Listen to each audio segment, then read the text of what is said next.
Good afternoon, everybody. Welcome to the May 7th meeting of the National Council on Disabilities. This is our second meeting for 2026, and we're delighted that you're all with us today.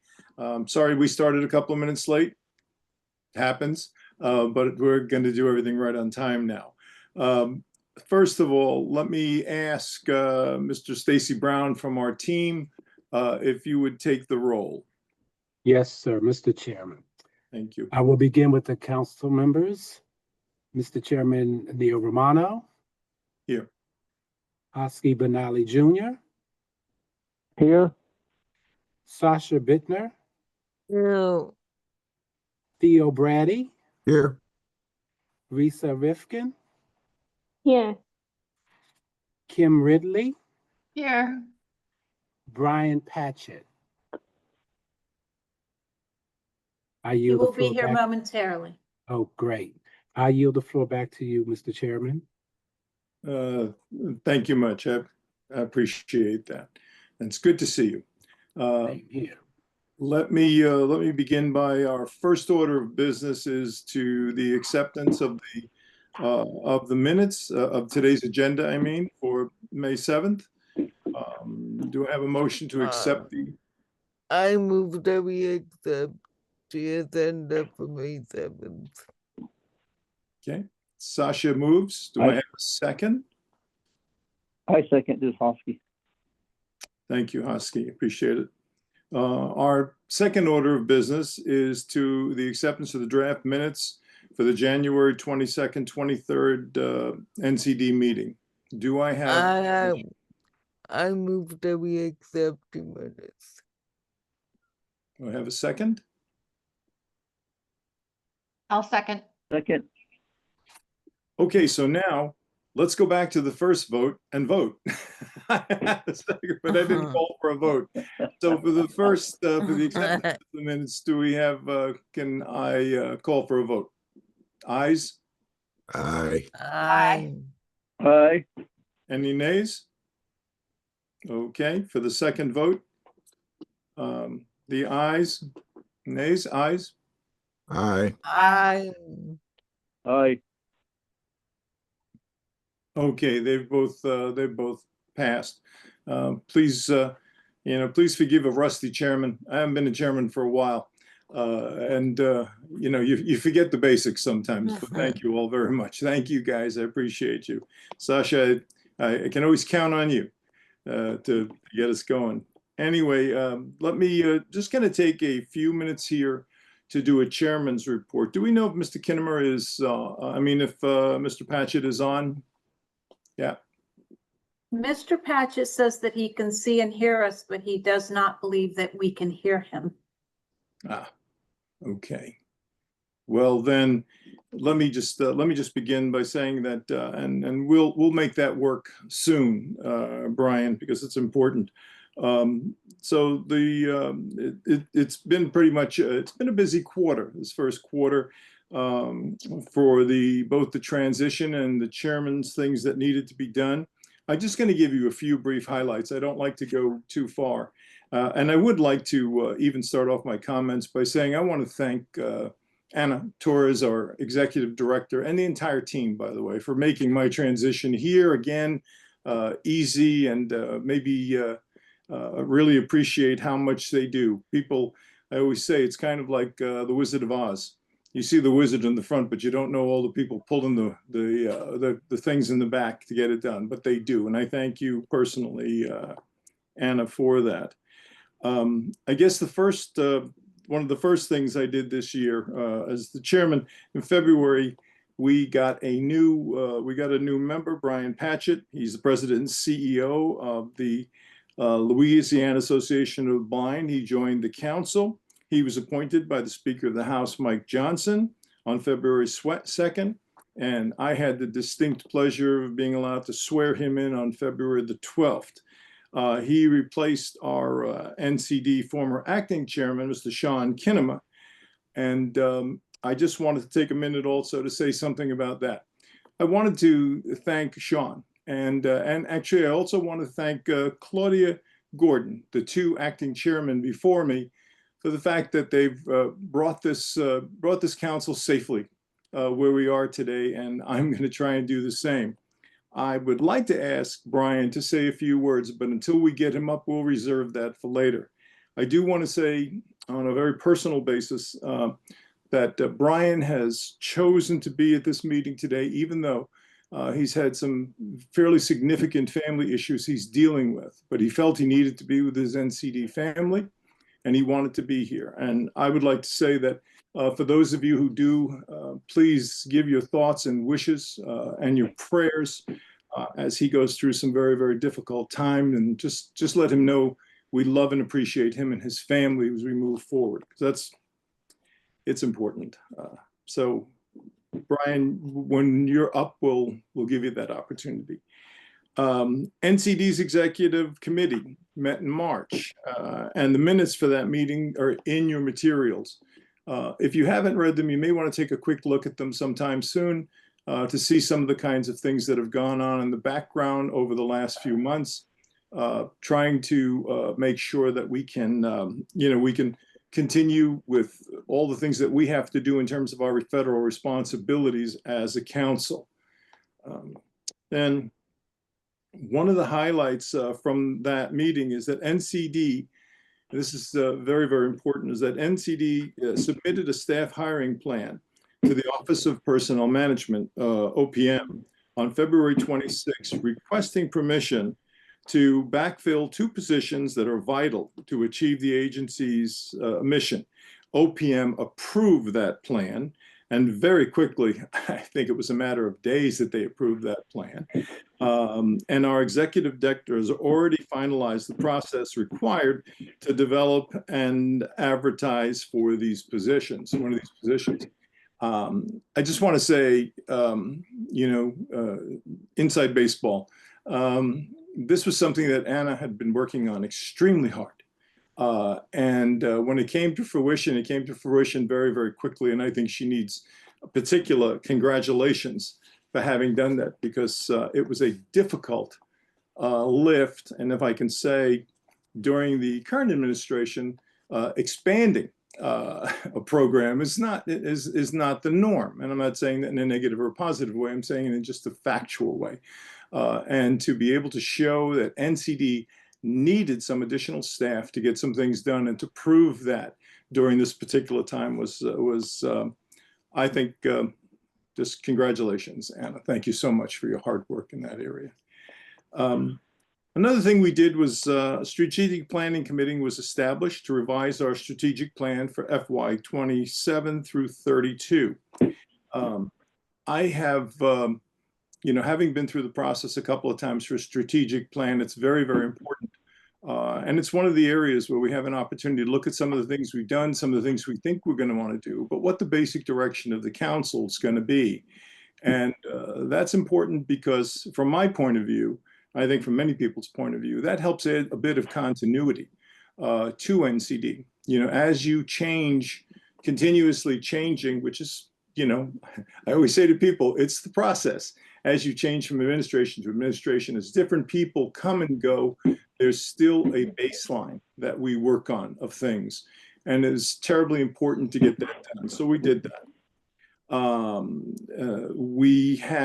We've worked very, very hard, and I'd like to thank Amy and Anna and everybody. We've worked, and mostly Hosty. We've worked very hard to reinvigorate the People with Disabilities on Tribal Land project. In addition to a report on the unique challenges experienced by people with disabilities living in tribal lands, we are planning a November quarterly meeting in Phoenix where we will have guests from Arizona tribes. I can't tell you how excited I am that we are doing this. I mean, it's important. This project has been on our docket for a long time. And one of the first things I did when I came in was, I said, where's that project? Because I hadn't heard about it a long time. And so we worked very, very hard to push it forward. And I just want to thank Mr. Benali, my friend Hosty, for his help in that. We are so excited about the opportunity to go to Arizona I've been saying for a long time we have to go west. This council needs to go west once in a while, but to be able to go to Arizona and be able to interface with these various tribes and nations, I think is going to be not just informative from the point of view of the report we're going to do, but it's going to be important to remind people that we have many constituencies. People with disabilities are constituencies, but we still have within this country lots of different groups that we need to always respect and pay attention to their needs too. So I'm really excited about that. April 23rd was an interesting day. We hosted Melwood, which is an organization. It's one of the largest organizations that works with people with disabilities in the state of Maryland. We hosted at the same time the Ability One Commission and the National Industries for Blind, as well as Source America at the NCD offices to hear their presentations about the changes to Ability One and to discuss a bill that would make changes to Ability One. This is an interesting thing because you have to, our history with the Ability One program has always been extraordinarily honest from the point of view of we have, if you read through our last proposal, our suggestion was that the Ability One program had outlived its usefulness in many ways. During the time period between when that report was released to now, there have been people who said that NCD has not paid attention to the progress that they've made, that we have not done what we should do to make sure that they had the opportunity to express their thoughts and feelings coming forward. So I was personally called by a person from that I've known from Melwood, the head of Melwood, and she talked about it, and I got together with the team and we said, you know what? I think the good, fair, and honest thing to do is to listen. So we invited all these people in to talk about that. And we had also been approached by a member of the House of Representatives, or one of their team members, about a piece of legislation they were doing. And we took almost a whole day to listen to what they had to say as individuals and then as groups. As individual groups and then collectively. And we are in the process of using that material as well as doing additional research to look at our report on Ability One and see if indeed there's been any significant changes, if there's been any significant progress. I think that we always have to be fair. I've never found NCD to be anything but fair. And I think that being able to give people the opportunity to sit down and air what they think and tell us, I think was very important. And those meetings, I think, went very well. And I think they're going to be very productive. And we're going to learn a lot going forward. I also took the time to come to Washington for that meeting. And I met with Mary Lazar, who is the Principal Deputy Administrator for the Administration on Community Living at HHS, to talk about policy and to talk about where our policies and priorities met each other. Of course, during that time, I have to say this, and forgive me, this personal note, I also had to hear about how wonderful Theo Brady is. From the administrator, from Mary Lazar, said, I agree with you completely. He's a dear friend. So Theo, you got a lovely shout out at that meeting that I thought was very important. But we took a good deal of time and we sat and we talked about what our priorities are, what their priorities are. And I think things like that are very, very important. I've written papers and things over the years about how siloed sometimes the government can be, especially with people with disabilities, and the reaching out and continuing to try and find out what everyone's doing, not making assumptions or assessments based on what's in the newspaper, but actually having the opportunity to talk to people, I think is always very, very important to do. Also, when you work with people, to get an opportunity to work with them again, in a more honest way. I was also delighted to have met with Julie Hocker, who is the Assistant Secretary of the Assistant Secretary of Labor for the Office of Disability Employment Policy. Can't remember what it was. Used to hold the position, but we had also a very, very good meeting. And part of that meeting was designed to have a conversation with ODEP about something that we hoped they'd be able to help us with. As part of the meetings with the people from Ability One was that we're asking them for data. We want to make determinations about where they have gone from where they used to be based upon the new data.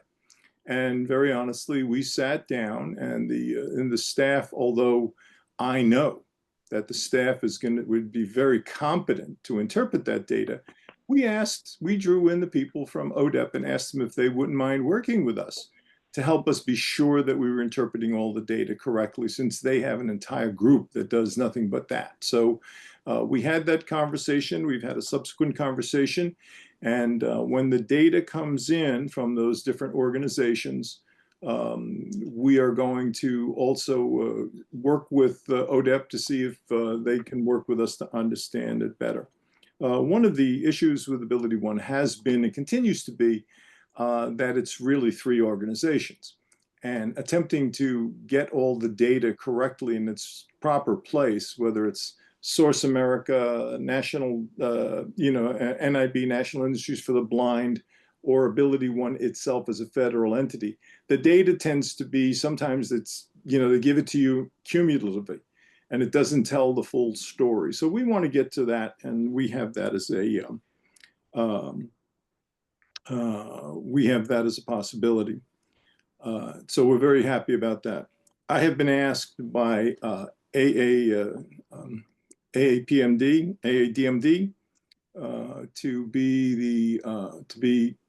they're having a fireside chat with various people, and their issue is going to be around curriculum. As you know, disability curriculum within medical schools is something that we're working on. The AADMD, through its project DIME, through a former colleague of ours, Rick Rader, they'll be having a conference in Texas in the end of June, and I've been invited to go and do that roundtable. It's a roundtable of various medical groups. I've done that now twice before. This will be the 3rd time I've been invited to do it. And the point is, we're being given an opportunity as NCD to continue being able to influence, well, I shouldn't know if influence is the right word, but certainly to join the efforts so that, let them know what our efforts are so they can understand our thought process on that. There are these medical groups that I think that have often had these ideas and haven't had the kind of backing they need. And we expect that by the end of, within about 3 months, we're going to have a report on the curriculum that we will then be able to also present to them, which will also give them an opportunity to use that material for their programs going forward, which we support. So we also had, I also took time, and I think this is the last thing I'm going to say, Anna. If this is the last thing you want me to say, it'll be the last thing. I also took the time to try and speak to every one of you one-on-one. We had the opportunity to shift some priorities with regard to where people wanted to be, which committees they wanted to be. And I think that all in all, it has strengthened all of those committees by giving people more of an opportunity to do things that they were more interested in doing, and to just kind of refresh the paper. I'm not going to say that it reinvigorated those committees, but what I will say is that I think it gives us, people are digging in and looking at it more. So, Anna, thank you. Thank you all. Thank you so much, Chairman Romano. Is Brian Patchett on yet? Just getting a check on that.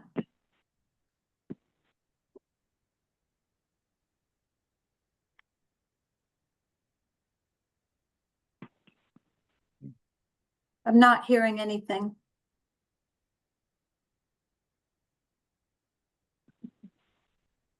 Well, we'll keep working until we get Brian on, even if we have to get him on a phone line, because I really would like Brian to have the opportunity to say a few words to the council. And I would like you all to meet him for a second. Okay.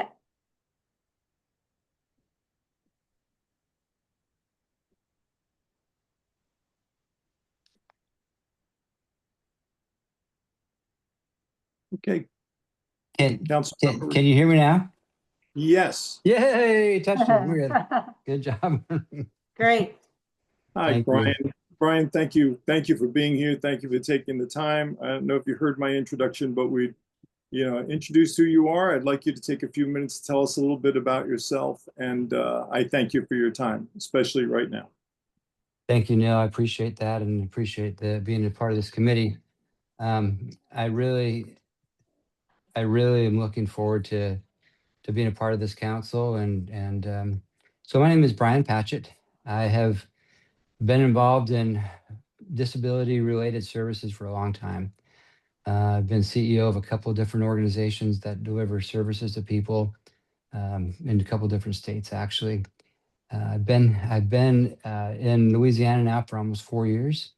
I'm the CEO of the Louisiana Association for the Blind. I've been visually impaired since I was 7, so a lived experience. I did my undergraduate degrees at Utah State University. I did my master's degree at the Maxwell School of Citizenship and Public Affairs at Syracuse University, as well as a master's in rehabilitation counseling. My wife and I have been married for a while now. It's I think we're at, oh my goodness, I think we're at 37 years. But anyway, we have 6 children, 3 boys, 3 girls. And I'm just excited to be on this. I really have been someone who's been involved in disability policy for a long time. I've been a lobbyist, did that for about 10 years in Las Vegas, still very involved in state politics here. We're right now working on increasing the amount of state dollars this year to rehabilitation services, Louisiana Rehabilitation Services, adding an additional $2 million to try to get close to where we can match all the federal funds. I also currently chair the Louisiana Rehabilitation Council.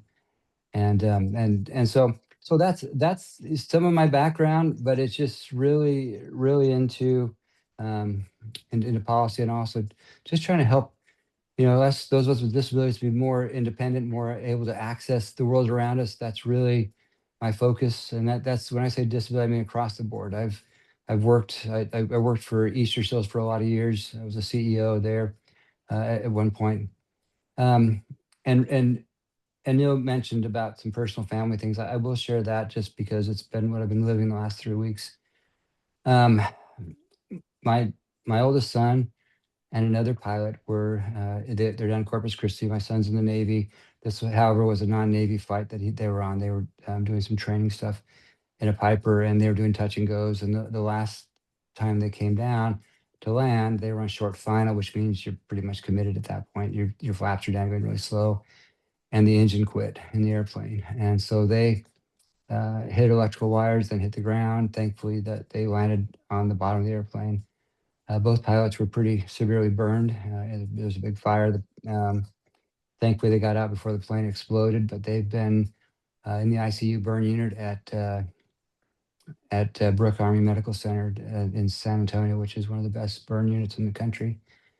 So I've been there. Basically, at that point, you get up and you leave everything and you just go. So we've been there. Happy news: he's out of the ICU. He is doing better. He's had a couple of skin grafts and he's ambulatory now. He's able to get around and do some therapy. So that's good news for us, and appreciate so many people's prayers and thoughts. This is a long process. My wife is still there, but I just really am excited to be a part of this. I want to be a part of this meeting and at least get to know more about what we're doing. And anyway, that's my introduction. I'm excited to be here. I look forward to meeting you all in person. Thank you. Brian, thank you very much. We're all thrilled, and your wealth of knowledge is really going to mean a lot to this council. But know, that your family, your son, is going to be in our thoughts and prayers, and we thank you during this time for taking the time to be here. But thank you very much. Welcome. Appreciate you, friend. Anna?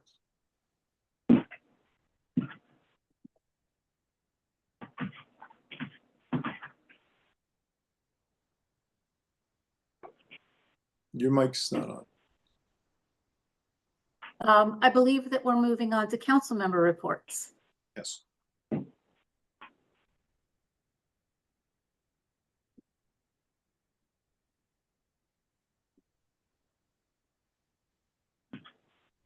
So the governance executive committee reports. Right, Anna?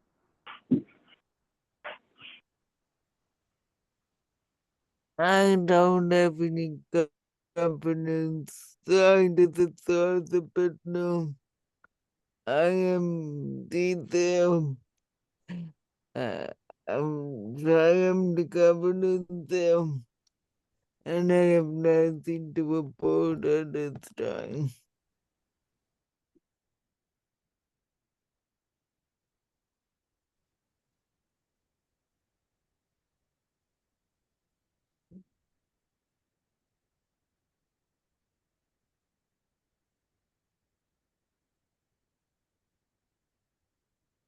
Sasha's microphone is off.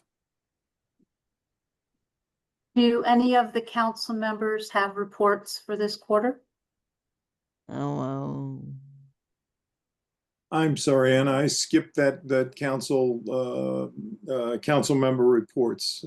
Would any members of the council like to share a report? I'll give you one from as you know, I've been working with ODEP through the Baseball Players Athletic Trainers Association, PBATS.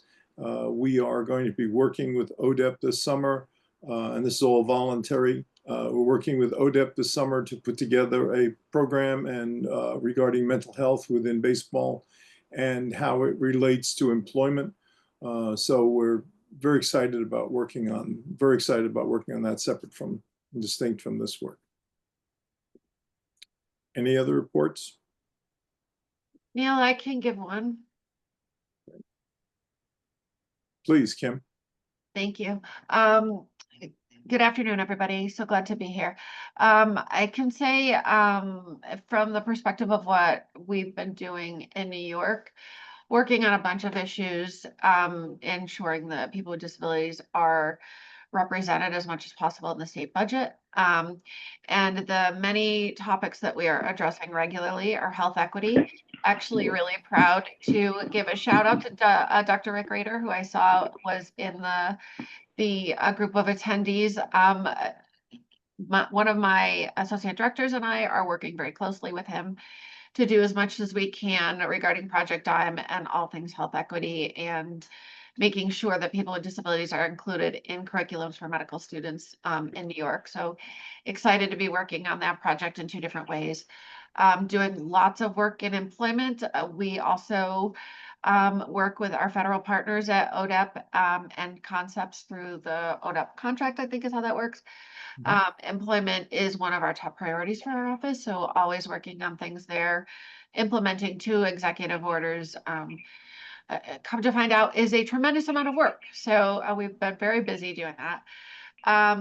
Hearing a lot about transportation and housing from our stakeholders, working on creating some new concepts to go into next year on those issues, and also emergency preparedness for people with disabilities. I believe that I have connected some of my NCD folks with some people that I've come into contact with, both for emergency preparedness and I believe some health equity stuff. And there is going to be another contact that I'm going to make on a transportation issue shortly. And also, last thing I want to close out with is looking at ways that we can utilize technology to help people with disabilities become independent, whether it's in the workplace, in their homes, or wherever. That's all I've got. Thanks. Thank you, Kim. I can talk about something too, Chairman, if you will. Please. Mr. Thank you. As Executive Director of the National Council on Independent Living, as a member council on the National Disability here, I'm reporting on the fact that there's a slow erosion of community living and a greater push towards institutionalization. That's something I have brought up before, but I'm seeing a great deal amount of how this slow erosion through the major Medicare cuts has resulted in a reduction of home and community-based services. And home and community-based services is what keep people out of institutions, right? So these cut forces people into nursing homes. It's going to happen, you know. Lack of housing, and we talk about this all the time. Community living cannot exist without these community supports. So as these things are reduced, as these Medicaid cuts are put in place, there's a great deal of fear that we are going to be moving back into institutions, right? You cannot claim to support community living while weakening the programs that community that make community living possible. That just don't make any sense. Institutionalization does not always return with constructions of new institutions, right? Sometimes it returns through the slow erosion of the supports, the protections, and the investment that allow disabled people to live freely in their community.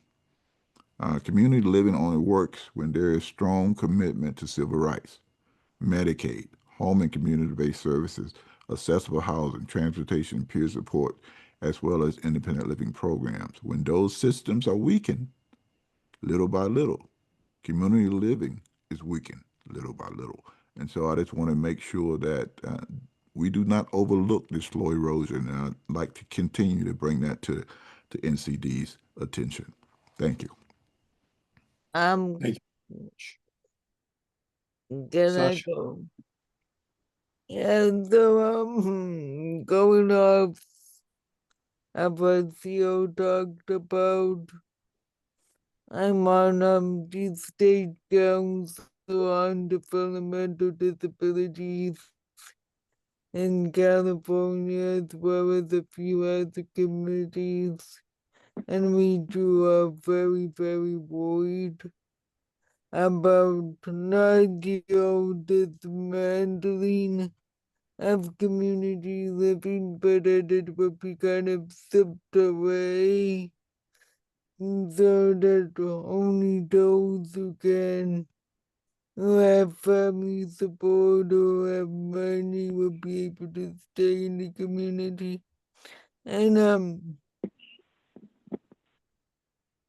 it's not only about institutionalization, also that is critical, but community living allows us to live productive lives like I wouldn't even be here if I didn't have someone getting me up in the morning, making me coffee, all that kind of stuff. So it's not just something nice that the government does for us. It allows us to be active, productive members of the community. And in California, what I'm doing is trying to advocate on a state level so that it doesn't affect us too much, and to kind of really hammer home the point that California can be a champion for home and community-based services. So that has been my main activism, and I've also been very happy to be on the clinical work group for the council. So that is my report. Thank you, Sasha. Any other members? Neil, this is Husky. Hey, Husky. Please, sir. Good morning. Good morning, everybody. My name's Husky Benali, and I'm just excited about the Tribal Lands Subcommittee and what has been planned, thanks to Neil Anna and also Amy Nicholas with the NCD. we're planning a quarterly meeting for NCD in November 9th and 10th in the Phoenix area. And well, in Phoenix and the Arizona area, there are 22 tribes, and then other tribes from the various other states are really excited about having the meeting there and having some input to some of their needs and recommendations that they would like to have bring before NCD. So thank you very much for making that possible, Neil. And also on July 16th and 17th, we'll be having a national disability symposium for Native Americans, organizations that serve our relatives with disabilities. It's going to be a 2-day virtual event. And what it's about is that all the different organizations that will be presenting will be providing information on what they do, and then also, of course, the needs and issues that they face in serving Native Americans with disabilities. And out of that will come a report that will be brought forth and also submitted to NCD. I'd like to thank Dr. Kimberly Yellow Robe for spearheading that for us as far as on the planning committee, and also Agnes Adekai from University of Arizona, and also the Intertribal Disability Advocacy Council, and also, of course, the Native American Disability Law Center, all involved in this effort. So we're excited about that also. And so those are kind of the big things that are happening right now across Indian country that we're looking forward to. And so I just want to thank everybody. We also, the Tribal Lands Committee, Amos Nicholas is working on completing a report for NCD. She's interviewing different people across Indian country, tribal officials and people with disabilities, and getting all that information together. So that report we're shooting for presenting at the November NCD quarterly meeting in Phoenix. So I just want to thank everybody for supporting this effort. Thank you very much. Thank you. You're welcome. If I may ask a question, I know the staff probably has already thought about this, but since we're going to have so many different nations represented, do you think we're going to have to make this meeting a little longer? To give I people... think so. Yeah. Okay. Yeah. I think people, this is kind of our first opportunity to come before NCD. So I think they can have a lot of things to say. Okay. Good. Okay. Thank you very much. And thank you. Thank you for your leadership in this area, sir. And Chairman, if there's time, I can say a couple words from my end as well. Absolutely. Go right ahead. Thank you. Hi all, this is Risa. Brian, welcome to your first official council meeting. Lovely to have you.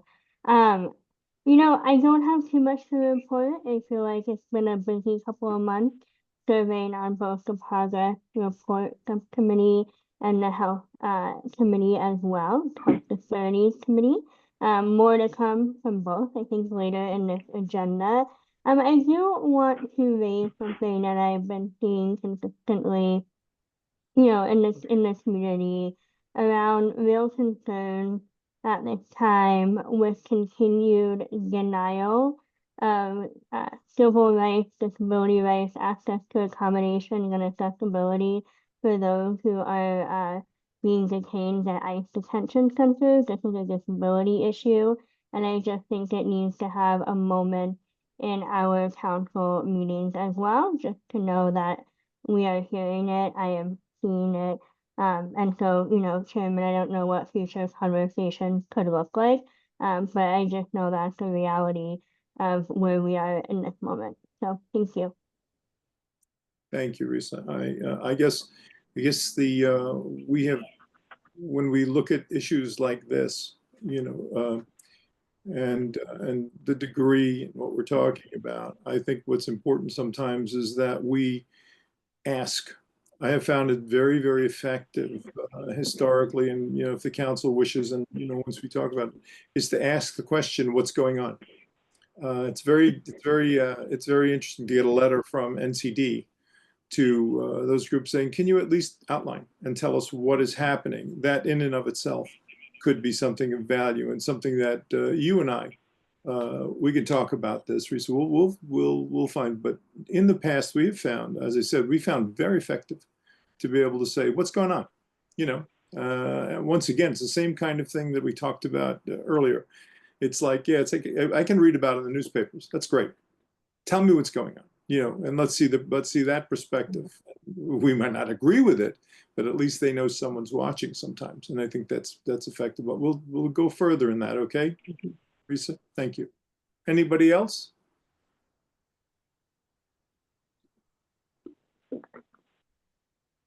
Okay. Hearing none, then we'll move on to the executive committee reports. And I apologize to you, Sasha, because I had started you on that report, and now we're going to ask you to do that again. Would you mind? I'm not going to be very Okay. exciting. I have nothing to report. Okay. Very good. So we now move to the Finance Committee report. Mr. Keith Woods. Thank you, Mr. Chairman. This is the status of funds through March 31st, 2026. Through the end of March, we spent $1,435,000, which is 37% of our budget. To date, we have $112,000 in savings, which the council can reallocate to however they see fit. This number is $38,000 lower than what was reported in January at the January meeting. This was due to the reallocation of funds toward building improvements and an unexpected security bill we received from DHS. The savings, some might wonder where the savings come from. The savings came from we didn't have to pay bills, some fixed bills during the government shutdown and the 2 open positions. This concludes my report. Anybody have any questions? Concerns? I know that material is in your folder. If you'd like to take a look at it. We need to approve, we need approval of the finance report. Do I have a motion to approve? I move that we approve the finance report. Do I have a second? This is Brian, I second. Thank you, Brian. All in favor? Aye. Aye. Aye. Any opposed? Hearing none, then the has been approved. The financial report has been approved. Thank you very much, Mr. Woods. Thank you very much for that. Okay.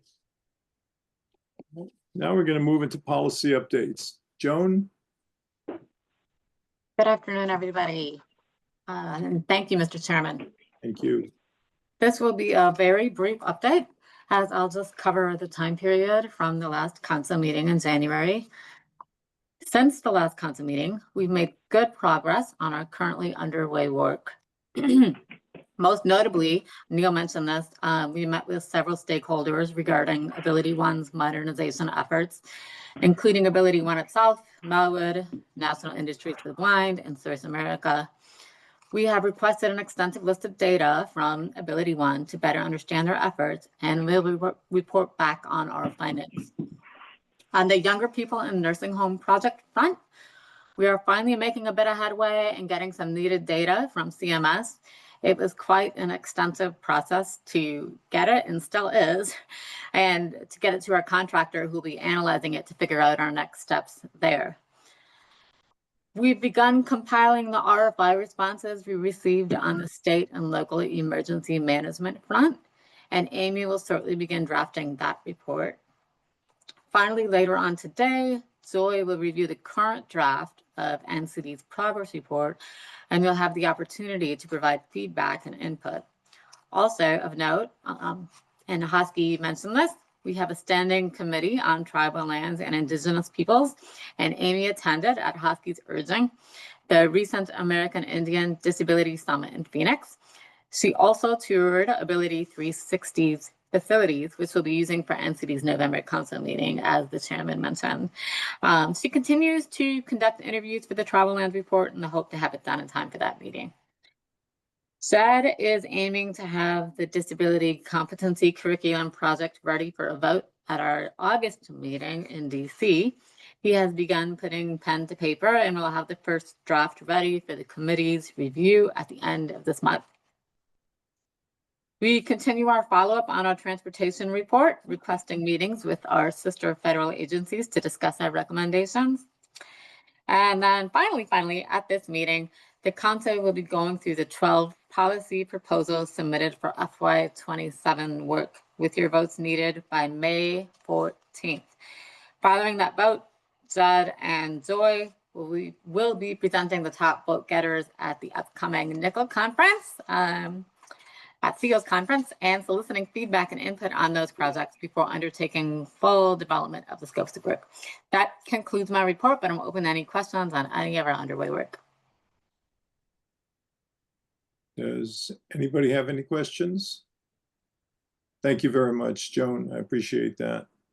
You're welcome. Anybody? Okay. Well, we're a little bit ahead of schedule. So if we're scheduled for a break in about 18 minutes, but if you'd like, we can go to, can we go to break, Anna? How would you like, what would you like to do? If it's okay with everybody, let's go to break, and then we'll do our 10-minute break now and then get started after. Okay. And so what time would you like us back from break? It's 1:23, is that right? That's correct. All right. 33, 1:33. 33, thank you.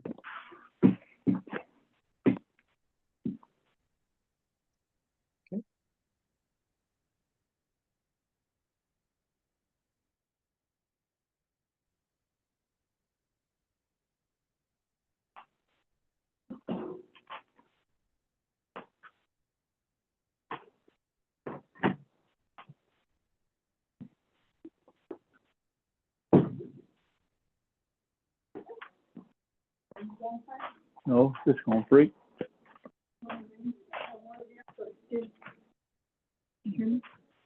Hit star 6, I'm putting it on mute. Star 6. Star 6.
All right.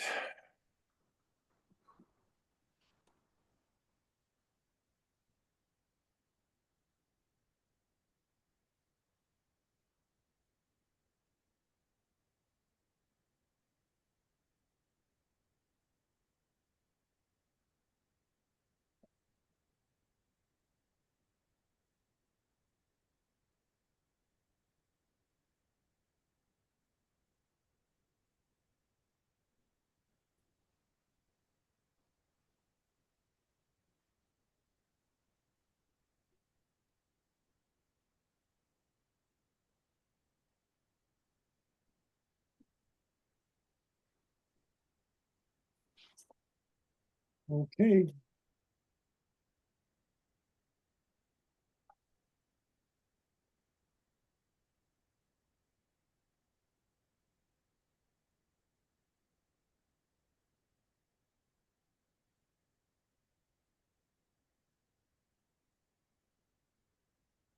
Are we ready to get started, folks?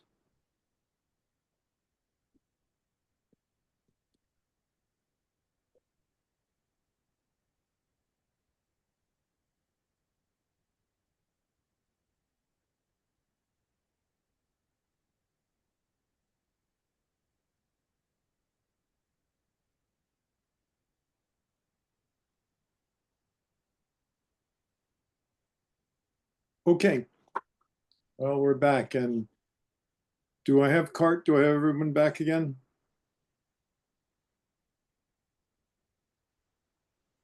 I'm not hearing from anybody. Mr. Chairman, card is active. Okay, thank you very much. Okay, then let's get going again. So now we're going to move to the legislative and media updates. Sure. Hi there. Let's start with Kimi Kobachi. Thank you very much. Thank you so much, Mr. Chairman. So I will briefly highlight our legislative activities since our last meeting, and also highlight some key deadlines for the remainder of the 119th Congress. So on April 30th, Senators Moran from Kansas and Senator Van Hollen from Maryland introduced a bipartisan trio of bills designated to significantly expand the utility of ABLE accounts.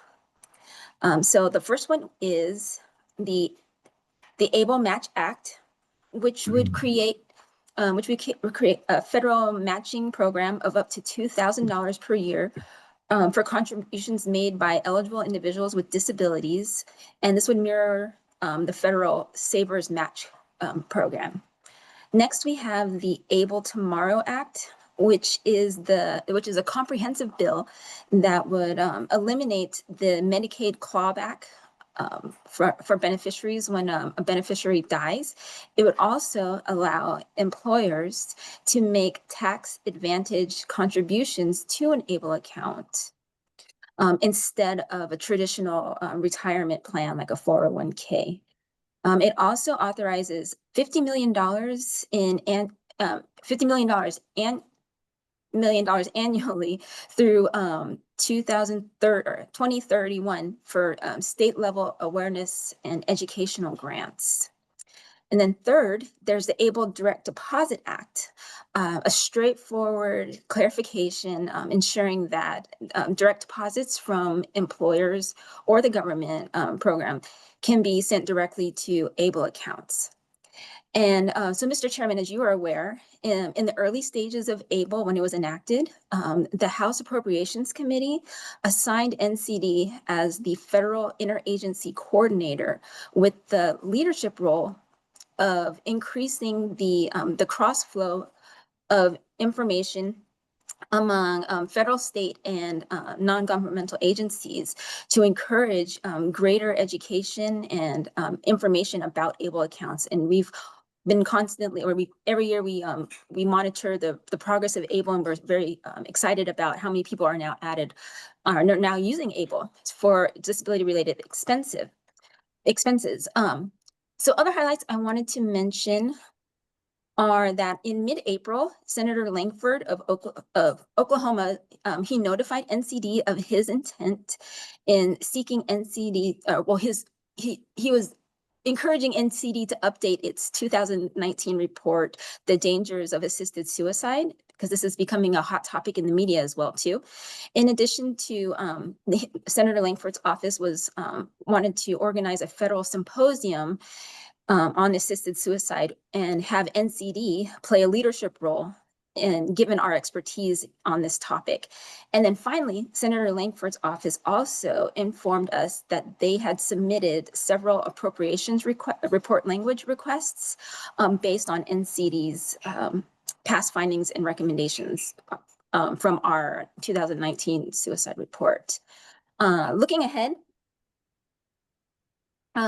as everyone knows, we are in primary season started back in March. And so this means that members of senators and congressmen are actively campaigning. Then they come back to DC and trying to get their last minute bills passed for the remainder of the 119th Congress.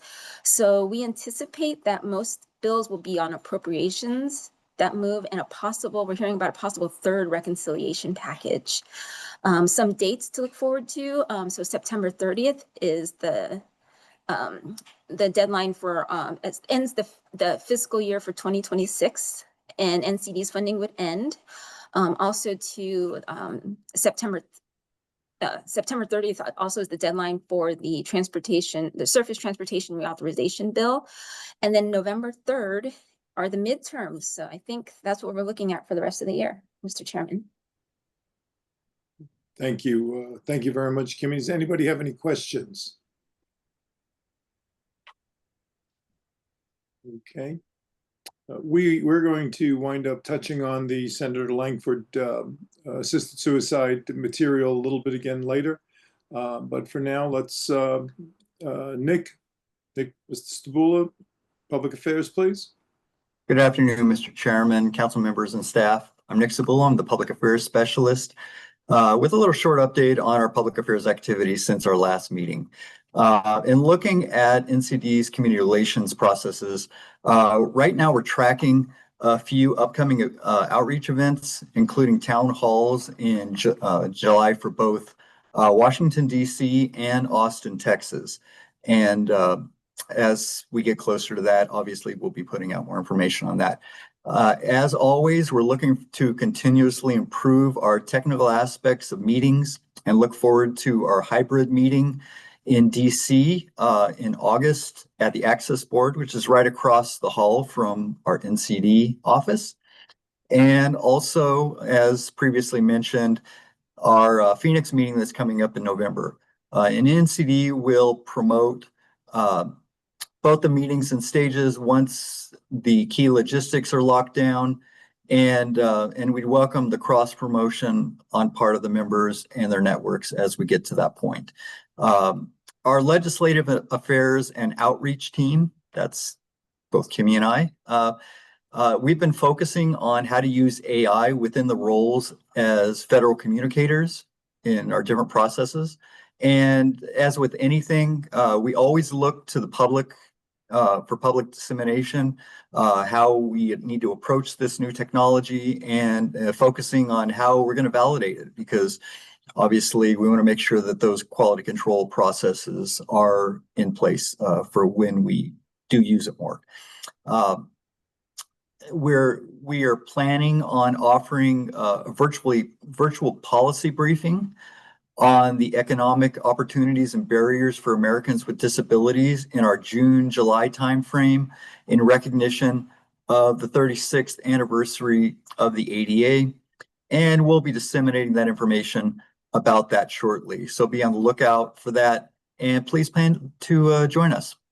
NCD's website continues to undergo small iterative changes and updates. One of the things, as a federal agency, we have numerous reporting requirements, and we're regularly updating them to allow for transparent public viewing.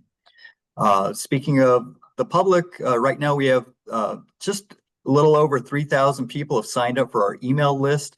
So anybody watching today's meeting can go to our website, and it's right there, or type in ncd.gov/subscribe to sign up.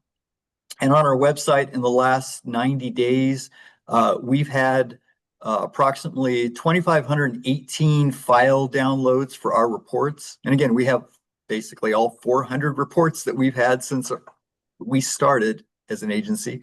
And a lot of those are hitting on our progress reports, 2025, 2023 progress reports, the asset, the impact of income and asset limitations on people with disabilities. That was one of the ones that Kimmy spearheaded. And looking at our framework to end disparities of people with disabilities. And then going as far as back as the guardianship, school to prison pipeline, a vast number of different things. But a lot of people are continuing to look at a lot of our reports, and that's a good thing. So looking at what are people searching for at search.gov, we've had about a little over 1,500 queries in the last quarter. Assisted suicide, Rehabilitation Act, fair housing, IDEA, again, guardianship, Ability One, framework, and has the ADA achieved its goals? So again, you can go to our website, type in and look for something and pretty much find it. So looking at social media, now we have about 107,000 followers across our 5 accounts. And since the last meeting, we've had about 400,000 people reached on our 175 posts with 17,000 people engaging. So one of our social media aspects is video, and videos become important to a lot of people. So one of our long-term strategies, and this is something that I've been working a lot on, is how can we employ both long form and what I call snackable video. Little people go to YouTube or TikTok. Everybody's watching videos now. What a better way to help both the public and the policymakers that we advise to understand about the national disability policy recommendations that our agency is making. So pending your questions, that concludes my report. Thank you very much, Mr. Spula. Any questions? Well, we're running a little ahead of schedule, which I'm delighted about, because it's going to give us a little more time down at the proposals. It's going to need a little bit more time. So we'd like to call on Joy Whalen to do the 2026 progress report update. As you could tell from what Nick just said, people seem to download our progress reports a lot. They're looking forward to what we're saying and what we've said in past progress reports. So this is, for those of you who don't know, the progress report is statutorily required. It's something we have to turn into Congress, and it's supposed to touch on as many different topics as is important in disability that we're dealing with. So when Joy took this on, we've had a lot of hard work on this, and Joy, please give your report. Thank you, Mr. Chair. I am here to give the progress report on the progress report. You can go ahead and go to the next slide, Nick. Thank you. You may wonder, with all of the other important policy issues that are happening in the disability world and all of the great proposals that are being put forward, Joy, why are you spending so much time on this report instead of anything else that you could be doing? And the answer, as Neil previewed, is that this report is required by statute. We are required to submit a report to Congress and the president every year by the end of October that includes an update on issues related to disability. And in terms of the content of the report, for the past few years, we have given a roundup of what has happened on various topics related to disability policy. We are planning to do that again this year. In terms of the report drafting, for the past few years, we have done this report in-house instead of contracting it out. and we will be doing it again in-house this year. The subcommittee, which for most of the period has been just Neil and Risa, has been meeting monthly since December. Thank you, Theo, for your service during some of that time, and welcome, Brian. We're very happy to have you on the subcommittee. It has really been an iterative process. I've been sending the subcommittee drafts for discussion each month, and each draft adds different parts of the report and incorporates the subcommittee's feedback on the last draft. You can go ahead and move to the next slide, please.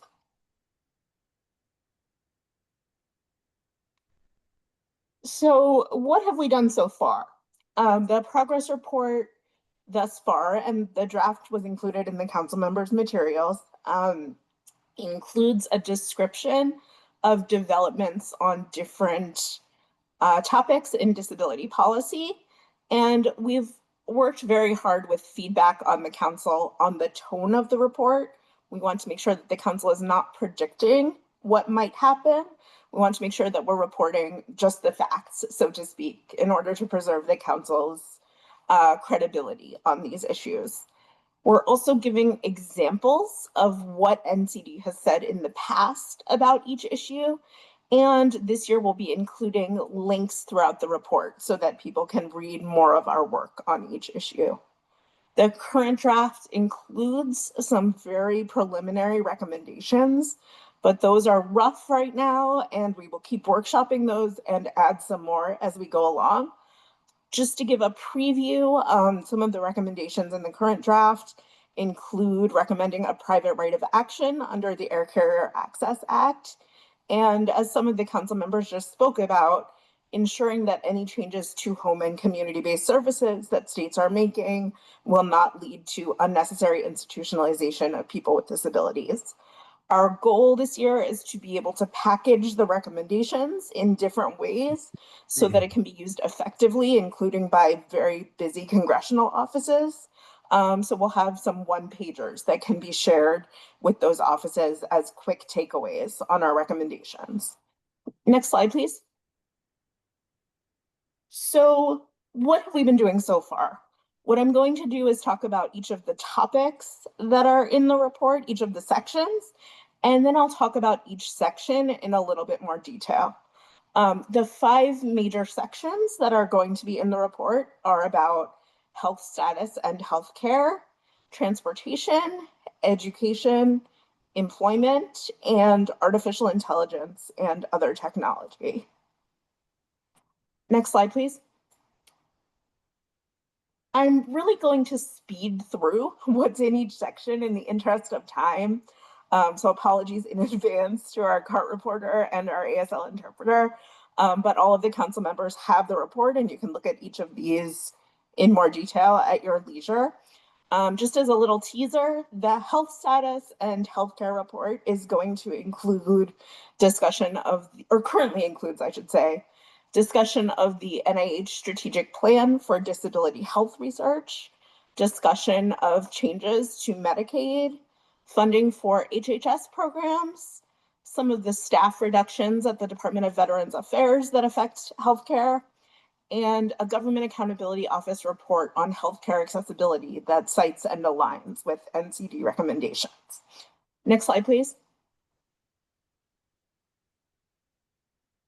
It will also include discussion of reports that have been issued on prenatal and postpartum care access for women with disabilities, emergency room usage by people with disabilities as opposed to primary care, discussion of HHS standards for long-term care facilities that were recently repealed, and I plan to add discussion of the World Health Organization's clinical competency curriculum when that is released.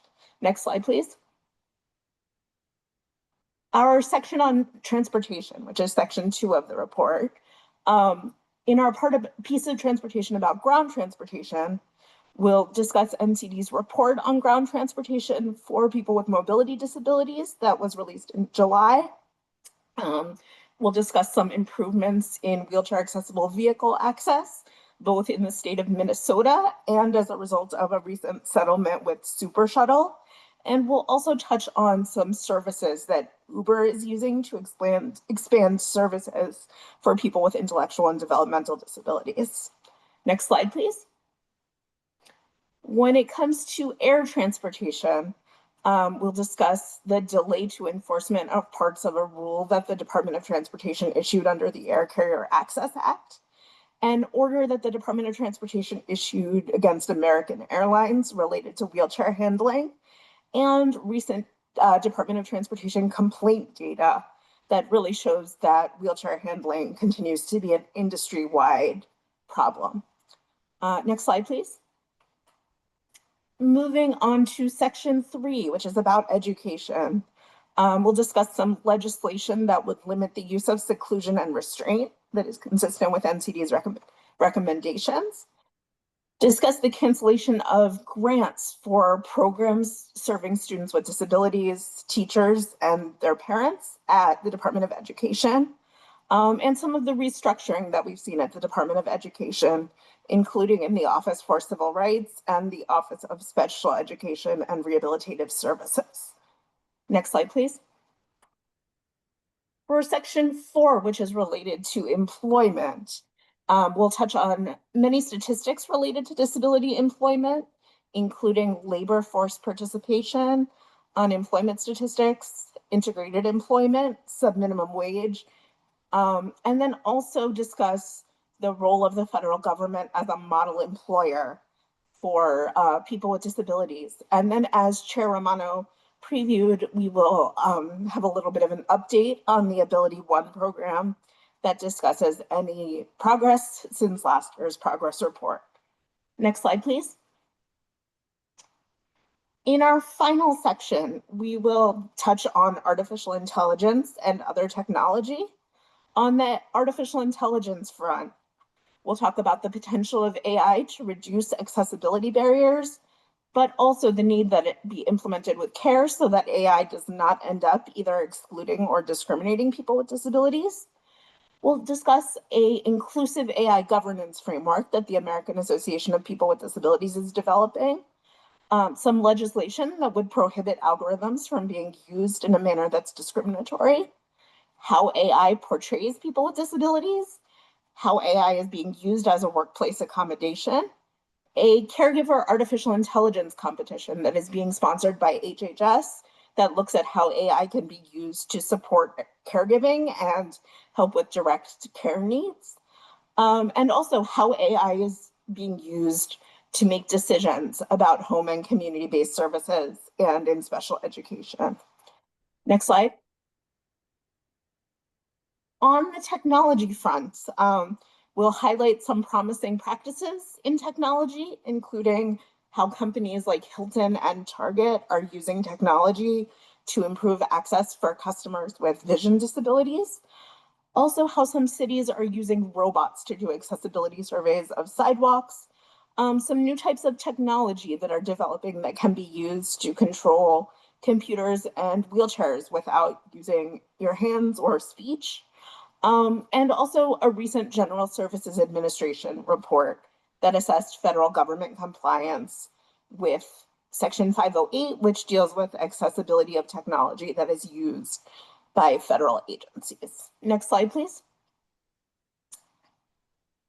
So in addition to the description of each of those developments, in each section, we've tried to give a flavor for NCD's work on each issue we've discussed. We are really trying to find ways to highlight all of the work that we've done without making the report incredibly long. And so I've been brainstorming with the subcommittee and will continue to do so about the best way to do that. In the current draft, there are sections interspersed throughout the report that start with NCD's record and include quotes from many of our reports. The hope is that those will become boxes or pull quotes in the final. So just to give an example, in the section on AI, it includes a quote from the letter that Chair Romano sent to a Senate subcommittee that talks about the potential benefits and also potential vulnerabilities of artificial intelligence when it comes to improving healthcare outcomes for people with disabilities, and the real risk that AI can replicate or learn the same biases that we've seen in humans. And as I mentioned, each section includes links to more of our work. So I really would love the council's feedback on this approach. I'll be continuing to workshop this with the subcommittee and with staff, but please feel free to weigh in either in the question and answer period later or at any point. Next slide, please. So what's next? We're going to be finalizing how we're going to be handling NCD's past work and positions. Throughout the month of May, we'll be refining our draft recommendations and adding more. And then we'll also be adding more content throughout May and June. There are constantly more things happening in the field of disability policy, probably as I speak. So I'm working on adding things as I see them. For example, there's been recent news about the president's budget request, the Department of Justice's web accessibility rulemaking, and some updated data that's came out from DOT. So feel free to flag issues that need to be included in the report as you see that. And then throughout the month of June, I'll be working on other sections in the report, including the transmittal letter, the executive summary, and the conclusion. Of course, it's hard to summarize the report until we finish writing it. So that is a work in progress. We'll be working backwards from that submission date that I mentioned. The report needs to be submitted by statute by the end of October. So we need to get it to the editor well before that so that they can make it look pretty. This is the council's report. And so of course, council members will need to vote to approve it.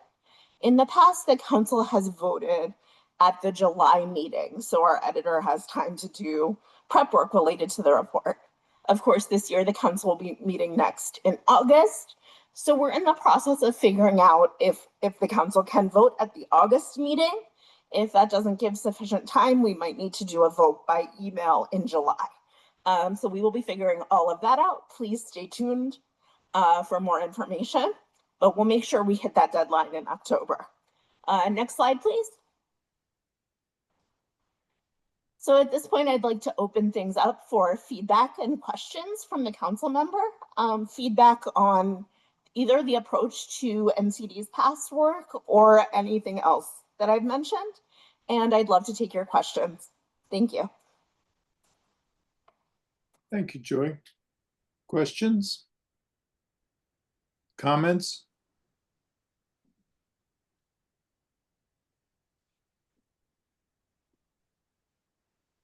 I really like the approach that the subcommittee is taking, and I think it would be a good I think it would make it easier for Congress and staffers to read, and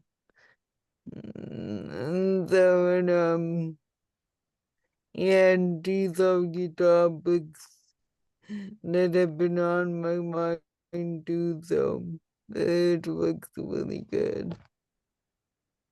Thank you very much, Sasha. I appreciate that. Theo? Yeah. When is the next, do we have that plan yet for the next subcommittee meeting? The next subcommittee meeting is not currently scheduled. I'll be following up with the subcommittee members about that. So expect to hear from me soon. Okay. But I believe our current subcommittee is Chair Romano and Mr. Patchett. And also, of course, Ms. Rivkin. So correct me if I'm wrong, but I think as part of that reshuffling, that might not be something that needs to be on your plate. I think that I do think that's correct, but I have a procedural question for Joan. Joan, even though we have our subcommittees, another member of the council certainly can make a suggestion in the interim at any time. So if Theo or anybody has something they want to add to or have a conversation with us about, I think that's perfectly okay. Isn't that, Joan? Absolutely. Yeah, absolutely. Okay. It's the full council's report, you know, at any point, Joy will welcome that, yeah. Absolutely. I didn't mean to suggest that we don't want Theo's input. I'm just saying that I know his schedule is very full, so he doesn't need to worry about squeezing in a meeting. But we'd welcome feedback from any of the council at any point. Yeah, awesome. Yeah, a couple things came to me, so thank you. Yeah, no, I wasn't suggesting that. I just wanted to make sure the council members know when they hear all of this, that they have an opportunity at any time to contribute, because they are also going to get an opportunity to look it over, to be able to, you know, get another cut at it. And I think that, and then I'll be done. Just say something. I think that one of the things you've seen by what Joy has spoken about and done just a yeoman job herding cats and everything else to get this done thus far, is that some of the things that have already been highlighted, even by you, Theo, today, are things that are already in this report. So sometimes when we do, you know, we have an opportunity to say something even sooner than a report. And that's sometimes we've used, I know I have historically used the progress report as something to say, well, maybe this is something we should put our finger on right now. And then we're going to expand it. It also telegraphs some of the things that we're going to talk about in the future. It also pulls some of the reports and things we've done in the past that people haven't paid attention to, but now they become very important, and pulling that material forward. So it's a combination, while all the time trying to be true to the fact that, you know, we're not sitting there writing new material. You know, we're not making it up.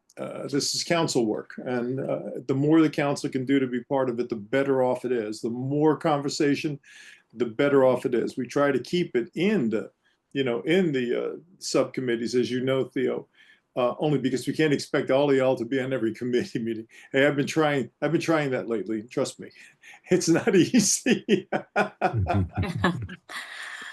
Anybody else have any questions? I do want to give Joy a big thank you, because I know that wrangling all of these different topics and issues into one report is quite a feat. And she's relatively new to us, right? You're at NCD, and I threw her right into it. Yeah, absolutely. I'm happy to do it, and I look forward to everyone's thoughts.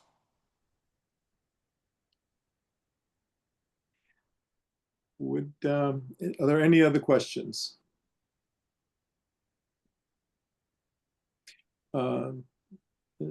Joan, I know you're going to be facilitating the next part about the presentations and discussions.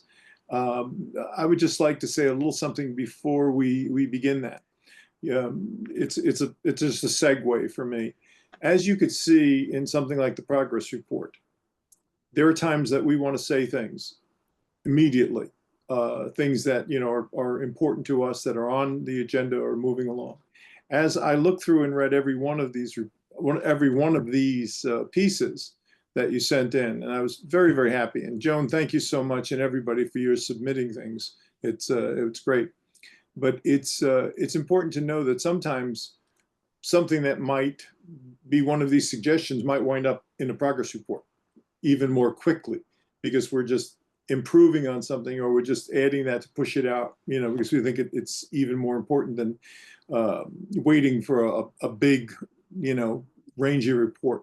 So as we move into this, that's something to think about, that as we go through these different things, I was talking to our executive director about it.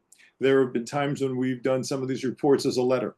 There are times when we have done some of the report as, you know, having people come in and talk to us about it, so we can gain more information before we even move forward with it.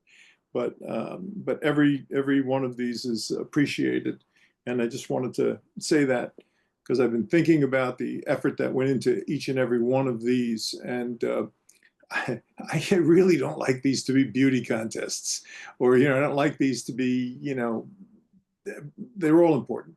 It's figuring out how to pull the essence out of them. Sometimes we take, you know, 2 or 3 different topics and put them together, or sometimes we add them to a topic, but they're all of value. But I just wanted to say that going in, because we are going to vote eventually on the top 3, but sometimes, you know, the chair and or the people, the staff might say, maybe we ought to put these 2 together or something. So I wanted you to be aware that that could happen. Joan, thank you very much. Joan? Thank you, Mr. Chairman.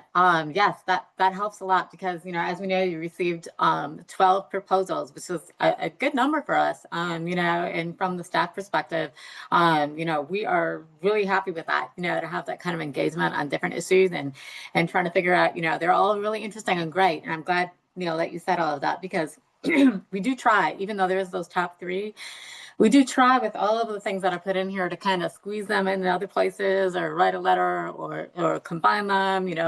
We're always trying to, get out everything in a lot of ways, but we're pretty small. So it is difficult, but, and that's where we landed on just doing the top 3 for sure. It's more like we will definitely address those 3 and then we will try to fit in all the other ones in other places. So I think the best way to do this maybe is, I think each of the people who submitted, council members and or staff, to kind of talk about the proposals in whatever detail you'd like to. I am really glad we're going to actually push the vote out after this meeting, just because I think it'll give people time to read them and ponder them and think about what people said in this meeting and not feel so pressured to like decide right away, oh, I love that one, or I hate that one. They can take it in and think about it. And then by the 14th, I believe is the date, if you could send your, top 3 to me, I'll compile all the numbers, send that out to you so you can all see what the results are, and we'll go from there. So I'm going to start with the chairman. Oh, go ahead, Neil. And Joan. I was going to start with you anyway. And Joan, and within that, we would also maybe tell them, maybe we're going to pair these 2 together. We might look at those even more and give people another opportunity to see how that all might work. I mean, we have, for instance, right now, I think we have 2 AI proposals. There's got to be a way that they fit. Actually, 3. Yeah, 3. Yeah. We have to figure out how they might fit together. So they might wind up being one really important one. Anyway, Thank you very much. Okay. Agree completely, because then, we can kill 2 or 3 birds with one stone, right? And okay, so I'll start with you, Neil. You had submitted 2 proposals. One was on ABLE accounts, which we just heard a little bit about, and home and community-based services portability. So I don't know which one you want to do first or second, but maybe you can talk about both of those. I'll make these reasonably brief because I think that we'll talk first about the proposal regarding ABLE accounts. As we all know, or as we all probably know, this administration has put in these accounts called 503 accounts. And it's where people will receive an X amount of dollars. I think it's $1,000, and it'll be an account that'll go forward. And while I don't think anybody will be adverse to getting a $1,000 account for their child, the point is what happens and how does that blend with ABLE accounts? And I think understanding how those work together are going to be very, very important. Maybe not right now, but the one thing you don't want to see is you don't want to see someone going down and all of a sudden finding out that this is something that was not taxable, or it was something that interrupted their ABLE account, or it's something that's added to it without them knowing. So I think that we have to figure out or take a look at how those are going to work together going forward.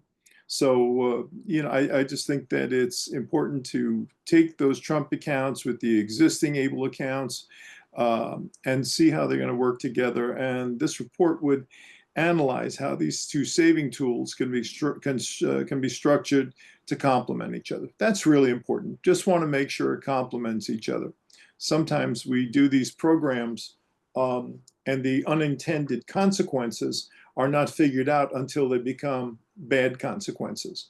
And we want to make sure that that doesn't happen. We want this to be a positive opportunity. And unfortunately, as is always the case, as is generally the case under every administration, we don't think about the consequences sometimes. We think we're doing something great, and all of a sudden we find out it's not. So that's my first proposal. That's the 503A accounts, is just looking to see how they interact with ABLE accounts going forward. The second proposal is Medicare and HCBS portability and the burden of recertifying. I have to tell you, I was at a parent group meeting, and the concept of portability is obviously something that's always just a nightmare.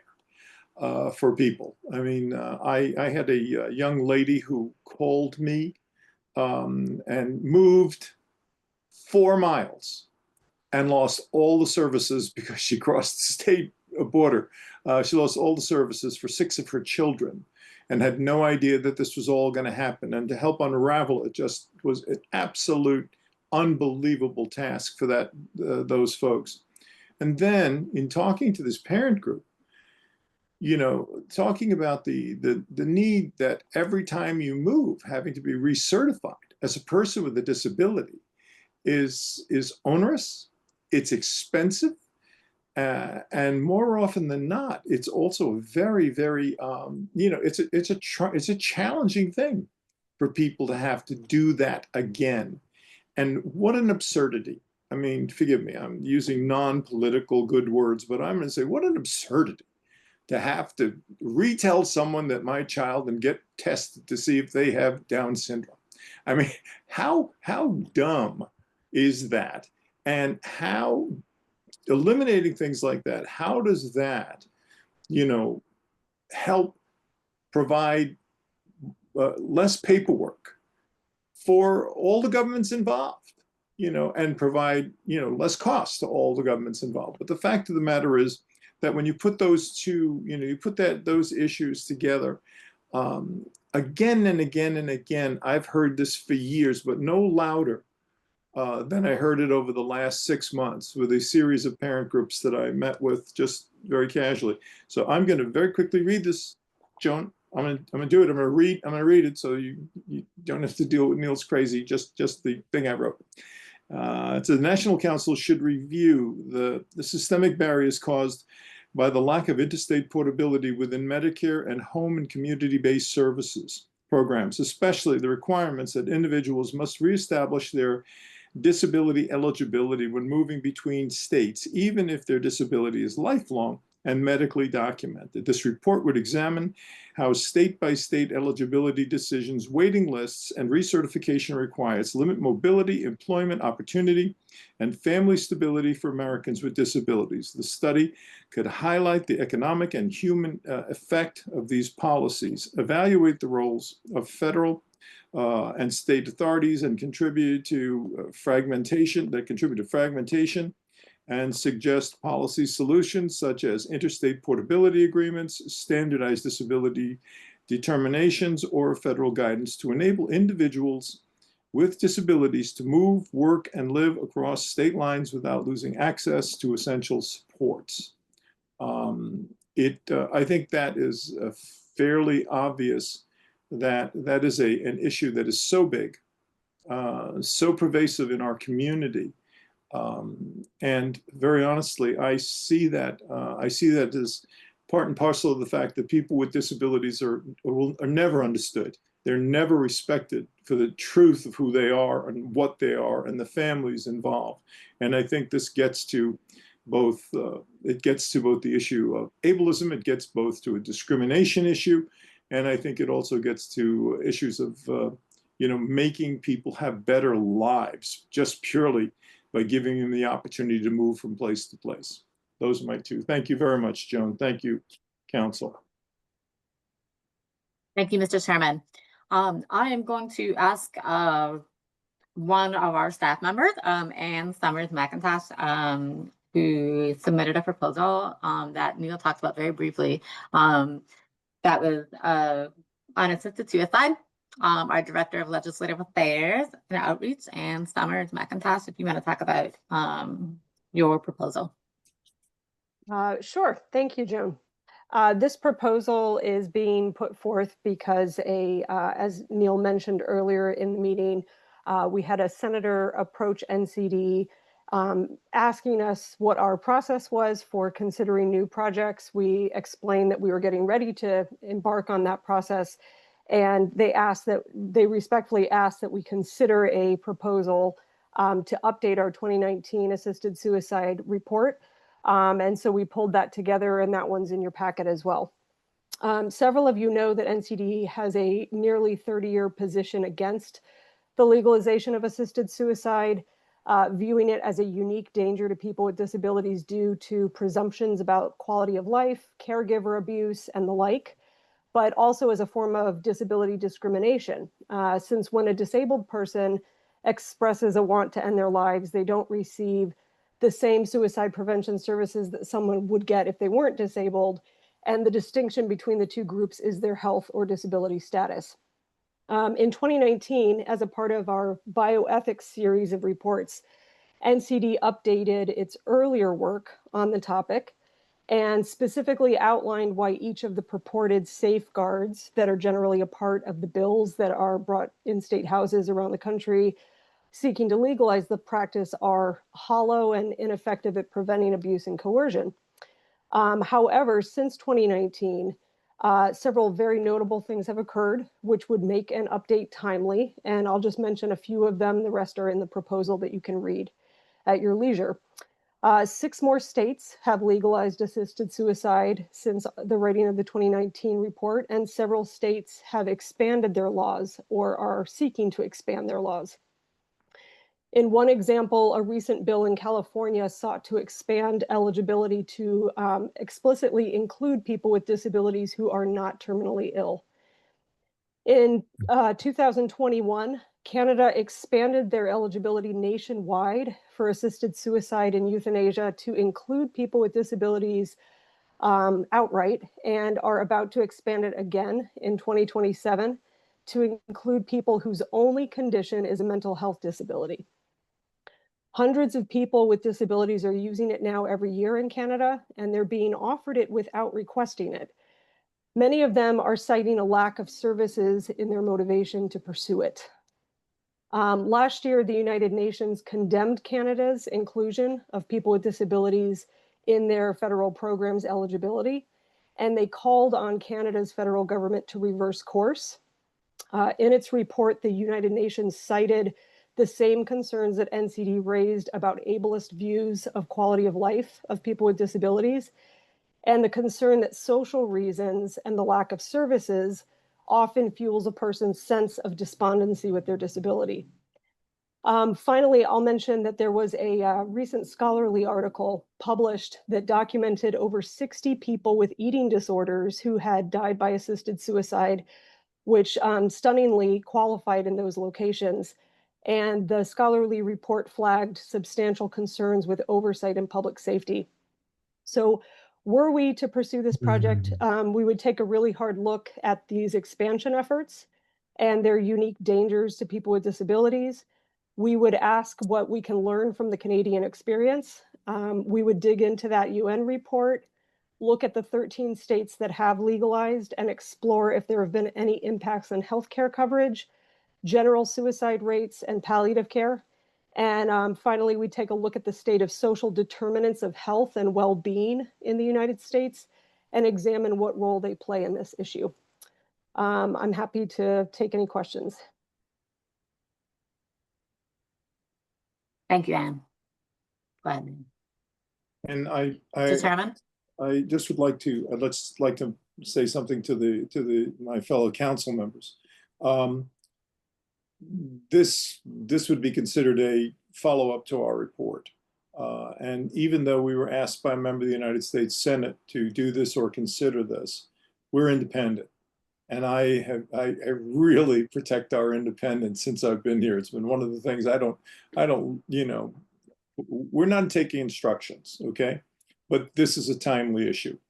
And we've noted that this member of the Senate in the material that was talked to about Joy has used some of our material already to spearhead what he's doing in this area.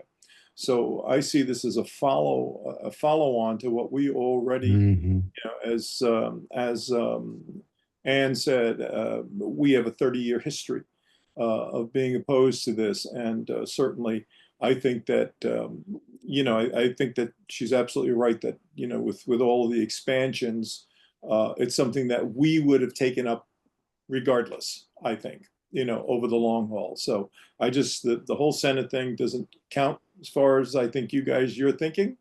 I think what should count is the fact that it's timely and it's something that we have been against and we don't want to see expansion. Thank you. Thank you very much, Joan. Anne, thank you. I think Theo had his hand up.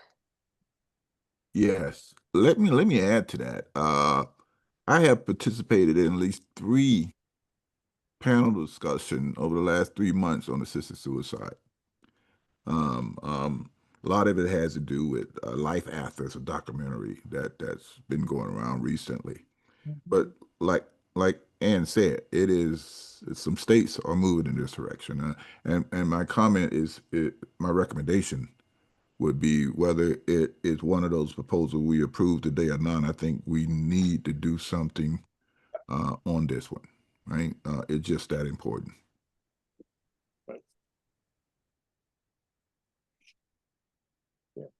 Thank you, Theo. Sasha, I see your hand up. Yeah, so I used to work with people with AIDS, and I think at times it can get a little complicated with really terminally ill people, but for me, I feel like it can be abused way too much, and so I really would like to look into it. And just by looking at all the proposals, I think this would be my top one, or one of my top ones. Not because I've decided it, but because I think it's really vital, and I think we could do a really good job at explaining the issue.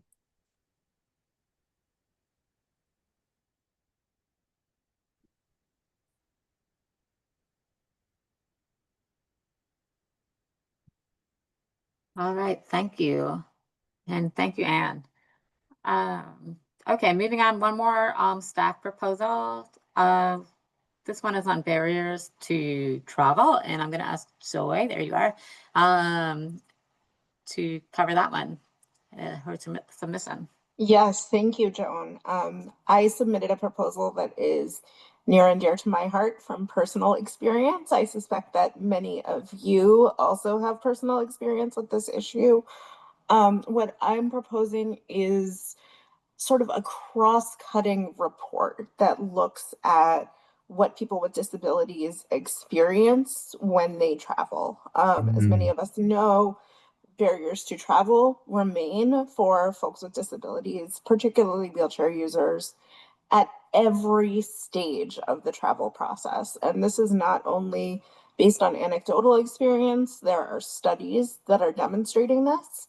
Of course, we have heard so much about the issues with air travel, and NCD has weighed in on this.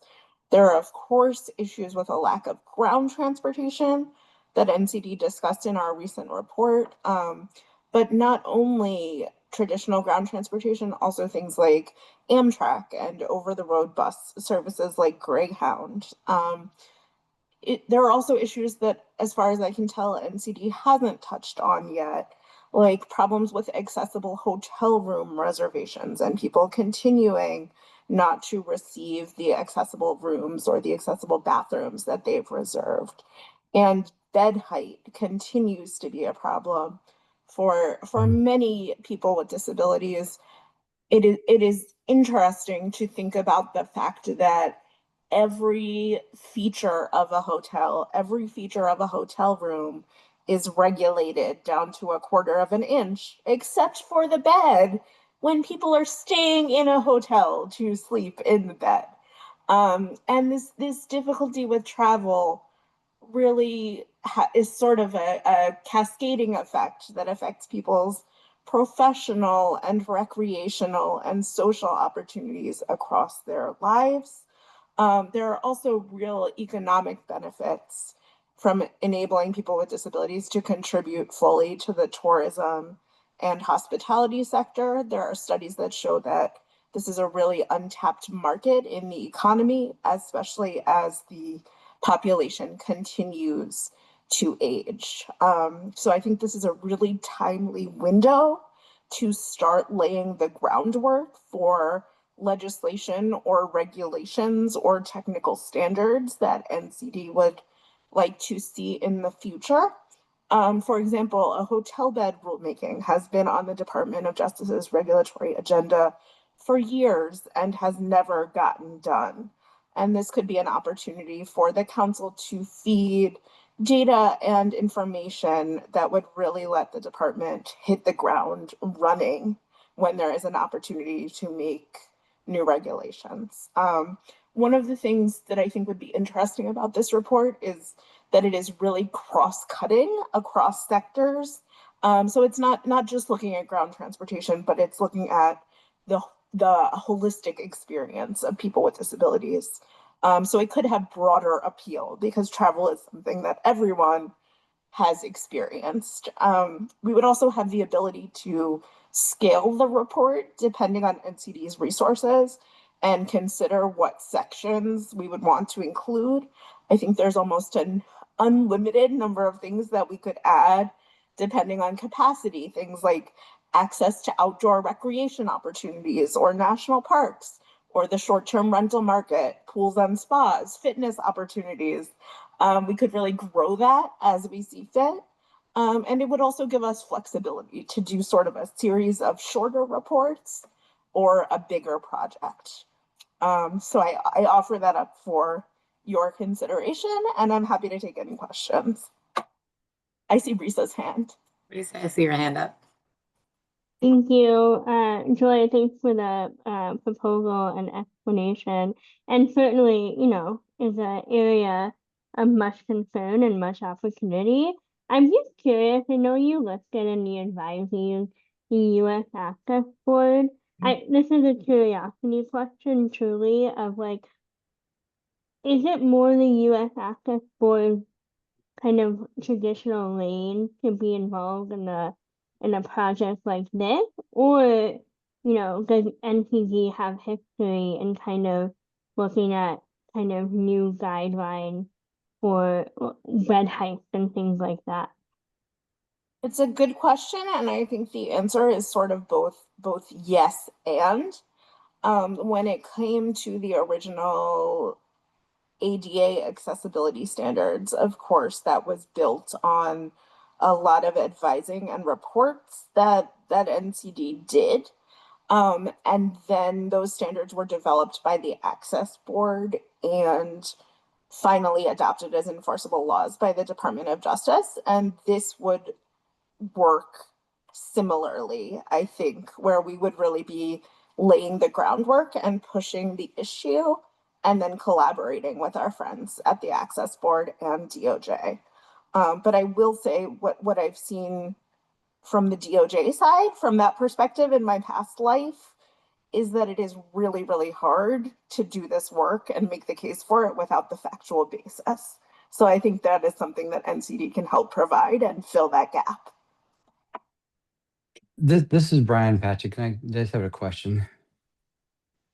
Joy, if I could. Of course, it's good to hear you, Brian. Yeah, it's good to be on. So, I travel around a bit, and it's always accessibility and airports and all the things you talked about are across the board are always issues. And one of the things that I notice every time, and is that their airports are just tough to get around for everyone. And I see a lot of folks that are using wheelchairs or using mobility devices, and it just seems like the people at the airports, the staff, and probably that goes across, to hotels and on and on and on, is just don't seem to know how to be helpful with sometimes being offensive or in some cases leaving people stranded. I've seen that a few times as well.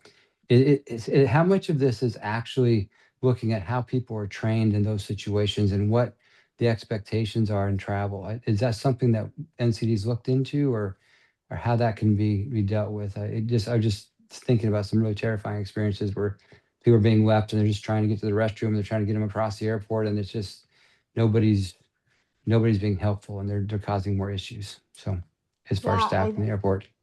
I think that is absolutely a part of the story. And I don't know that it is something that has been addressed. I know that the recent Department of Transportation rule on wheelchair handling that is now under reconsideration requires training for folks who are providing assistance physically in getting people who use wheelchairs into their seats, but I don't know that it provides training to people who I consider like wheelchair pushers in the airport. Yes. But I think that is definitely something that we could, this is an example of what I was saying about the report being infinitely scalable. I think there is a huge menu of issues that we could consider, and that is definitely one of them. Excellent. Thank you. There's just a couple. Yes, hands up. Mr. Chair. Joy, Joy, I was going to ask the same question as Risa and about, you know, the access board, but I understand what you're saying. But do you think that, and by the way, I also love the fact that this can be a bunch of small reports, because I think that that is really important, you know, at connecting the dots, because, you know, what Brian just said and what we have so many dots that need to be collected, and there's so many different people. But do you think that you would like to start this, if we start this by doing a survey with the access board and finding out where they are on and developing a list of those point-to-point dots? It's really funny. People talk about their wheelchair getting lost. Now Brian's talking about something that I'd never thought much about. You know, what happens in the airport itself. And then what happens once you get off the plane. Each one of these things, and what has the access board actually touched? And what don't they touch? You know, I think that could be, would you think that doing reports like that would be helpful? And the hotel rooms, I tell you, the hotel industry where I live, obviously in Florida, that's life. It's life, and making good recommendations to them is important. Absolutely. I think that based on my understanding of the access board's jurisdiction, where it would be super helpful to work with them on a survey or perhaps a report would be on the bed height issue, because then those recommendations would go to the Department of Justice to be adopted as enforceable standards. So if we could collect data, sort of similar to what the Access Board did with medical diagnostic equipment, again, building really heavily on NCD's recommendations, right. That could be a similar process on bed height. When it comes to airports and hotels, there is really split jurisdiction between DOT and DOJ. The access board plays a little bit less of a role, so we would really need to consider who the best partners are. But I take your point that it is a really good opportunity for collaboration. Thank you very much, Joy. Anyone else on that front? Great, thank you, Joy. So I have to give a big shout out to Kim Ridley, because she submitted 7 proposals, and they're all wonderful. One proposal that was submitted by Kimmy on our staff correlates a lot with a couple of her AI proposals. So I'm not sure if Kimmy and Kim want to talk about those 3 AI proposals first, and then we can get into the rest of your proposals, Kim, if you want. You want to do it that way? Or we can do the group. Absolutely. Kimmy, do you want to start, or do you want me to start? Kim, since you're the council member, you go ahead and start, because mine basically just supplements, it just adds more of the context of what's going on in Congress right now. So yeah, and I think Kimmy, 2 of ours were like really close together. And so thank you, Joan. I got a little enthusiastic on a Sunday, and yeah, so I'm sorry that I kind of bogged down with 7 of them. But anyway, the one that I think really where mine and Kimmy's go hand in hand is my concern, and I think most of us will share this, is addressing I can never say the word algorithmic bias and structural ableism that is emerging or potentially emerging within artificial intelligence systems. I am not a technology person, but my husband is, so I hear a lot about it. And we've been to a couple of conferences, and I've actually spoken on this at one, where there is a significant concern that so much of the AI that is, I think, ultimately going to become a huge part of all of our lives, is not being built with the thoughts and needs and concerns of people with disabilities. And if we don't ensure that it is built without an ableist bias, it's definitely going to be built with that. So I think there are a lot of questions that need to be asked. I think that there's a ton of different partners that would need to be included in this. But I do think asking the questions and trying to find out like what types of federal guidelines or procurement standards are necessary to be developed so that all of these AI tools that are going to be such a part of our life are disability neutral before they're implemented. I think we need to talk about how we can transition AI development from a medical model to a social model, what legal and ethical safeguards must be put in place, and how we can devote resources to move beyond vague equity goals and instead establish technical benchmarks that developers can follow from here on out. So and that was kind of my version of the AI, the algorithms that are being developed. And then Kimmy, do you want to build off of that with your piece? Yeah, so the LAO team, we've been monitoring like activities in Congress, and AI was the #1 lobbying issue at the state and federal level last year. There's huge Silicon Valley lobbyists in DC as we speak, and Congress has been having numerous hearings on like regulations, like best regulations for AI. And so one of the concerns we have mentioned in the past is that, you know, especially like just alone in the healthcare sector, they are definitely relying on AI. The FDA is actually giving expedited review for AI devices. And so they're just getting passed through with FDA for to be paid for by insurance companies. But our concern, at least with their is that, you know, these AI models are learning from doctors. And what we do know is that doctors don't have the best understanding of people with disabilities. So we need some best practices for doctors so that these machines aren't learning from the biases from doctors. And then we also have it in education, and their AI is being used in making employment decisions based on like how you look in your interview. So there is an urgent need now. And as of right now, I have like one talking point that I can do with Congress, but this would be very helpful if we had a better solution for policymakers.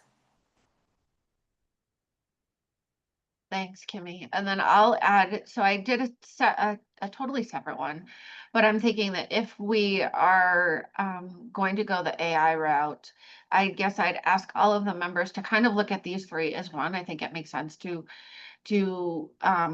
look at it from a more global perspective, and then Kimmy, you and I can work to narrow them down if we need to. But my other proposal in the space of AI is how we can leverage enabling technology and in particular AI to help solve the direct care workforce crisis and also enhance workplace independence. Oh, Theo, I see your hand is raised. Am I going beyond? Do you want to say something? No, go ahead. Finish up. Okay, sorry. So, you know, as a person, and I will preface this with several of my proposals came from lived experience, which is, I think, much of why many of us sit on this council, and it's our duty and our goal to bring our lived experience to this council. I have grave concerns about our workforce crisis and what that is going to do to allow or disallow people with disabilities from living in the community. So where we can leverage AI for people who might need lesser types of direct care, maybe it's prompting, other types of things that could be done with technology that would ultimately free up actual humans that need to be able to still go in to people's homes and allow that you know, where they need things more like getting up in the morning, showering, bathing, going to bed at night, meal prep, all the things that so far, as far as I know, we don't have AI or technology robots that can do that. I hope that we all live to see the day where that is the case also. But for now, if we could put a piece of this focus on AI, on how can we implement and use it wisely to allow people to be more independent? Okay. So if we could look at combining all three of those into one big project, I think that would be great. Okay. And sorry, Theo, go ahead. No, I actually want to support what you're saying. Oh, great. There is a lot of AI discussions out there. You just can't go a day without hearing a group getting together and discussing how AI should benefit people with disabilities. And I think it's important though for someone to pull all that together, right, and make some really strong recommendations on how AI can really benefit people with disabilities, not as an afterthought, but really be proactive in that area. And I support what you're saying, Kimberly. Also, want to point out that ACL is also having a competition on AI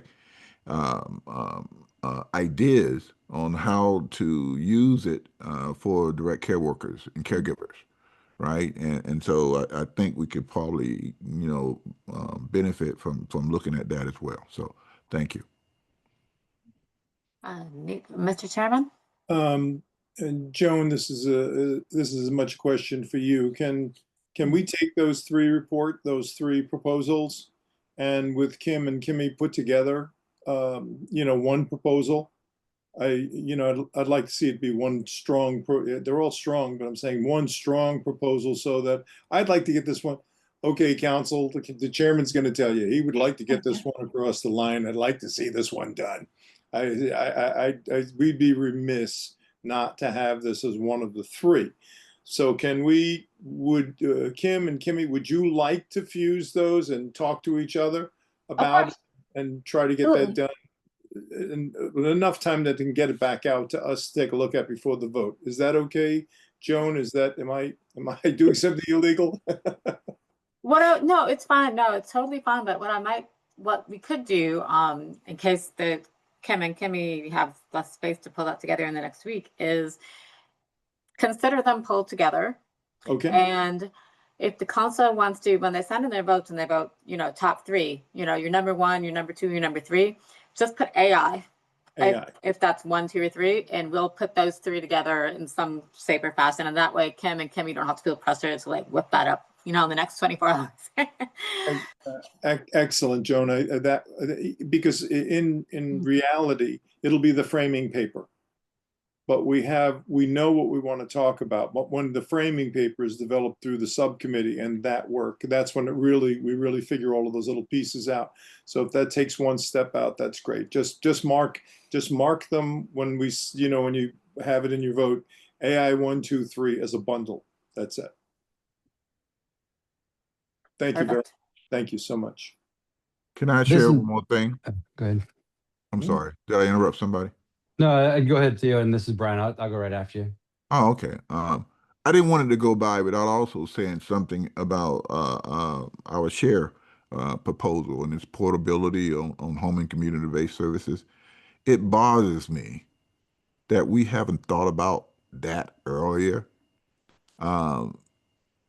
because that is something that is devastating to people. I don't know if you all remember, but our last council meeting, a guest speaker came up and was talking about what she went through when she had to go through a reassessment for a daughter and how that destroyed her. And I felt myself saying, I want to help this lady, but I know I couldn't, right? It just bothers me, right? These great proposals, and that we haven't really done these things before, and I think that is another one that is almost impossible to overlook. That's excellent. This is Brian.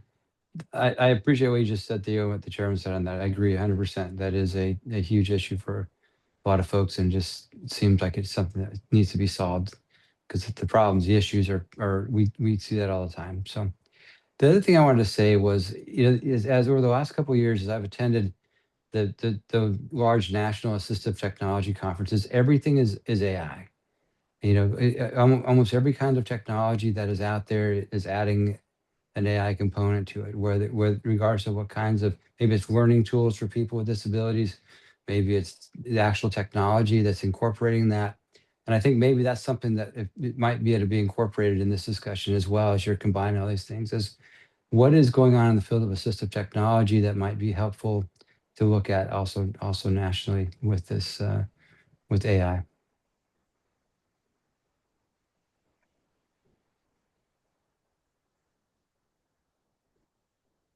Thank you. Thank you, Brian. Anyone else on the AI front? If not, we can move on to the rest of your proposals, Kim. Okay, so and some of these might actually cross back into other proposals too. The next one that I want to talk about is trying, and I know that NCD has touched on this many times in the past, but tackling the dismantling of the institutional default. What I'd like to do, and I think this idea came to me over the course of the last year. Well, no, it's been 2 years now, as New York State has been implementing an employment first model for the state. I found myself wondering, this is great. I love everything about employment first. I love that it's a national model, similar to there's a technology first model. I don't know quite how we haven't developed a community first model yet. Given that we are so many years past Olmsted, I think everyone on in this call is really worried about the Texas versus Kennedy court decision and what that's going to do to all of our lives. I think it would be really cool if this council could implement and create a community first strategy similar to the way, and I don't know the history of how employment first started, but if we could all be working in that space, and it does build quite a bit off of Neil's proposal, that all things should be pointing towards people with disabilities living, working, playing in the community before any other option. So that is one of my topics. I'm gonna just try to go really briefly because I have a couple more. Anyone have any questions or thoughts on that one? I guess my only question, Kim, is how does that relate to what some of the things we already have? You mean, are we codifying all of those issues in one, which I'd be really happy, about Maybe trying to start talking about it that way?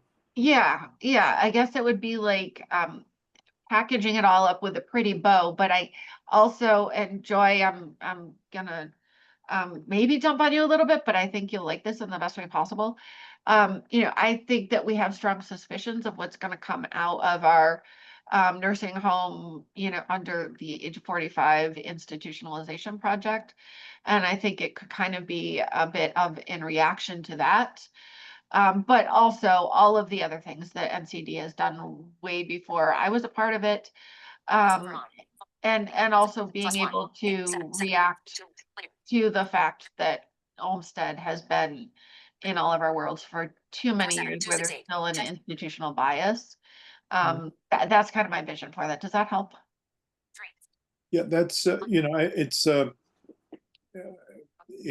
guess what I would think of, because I'm sure that NCD at one point or another has addressed every single issue within there that you've mentioned, is it being as much a report that reiterates things that we have said and wrapping it. I love wrapping in a nice bow. Forget I'm the PR dude. Trying to find a new way to say it and then have a list of things to do within it.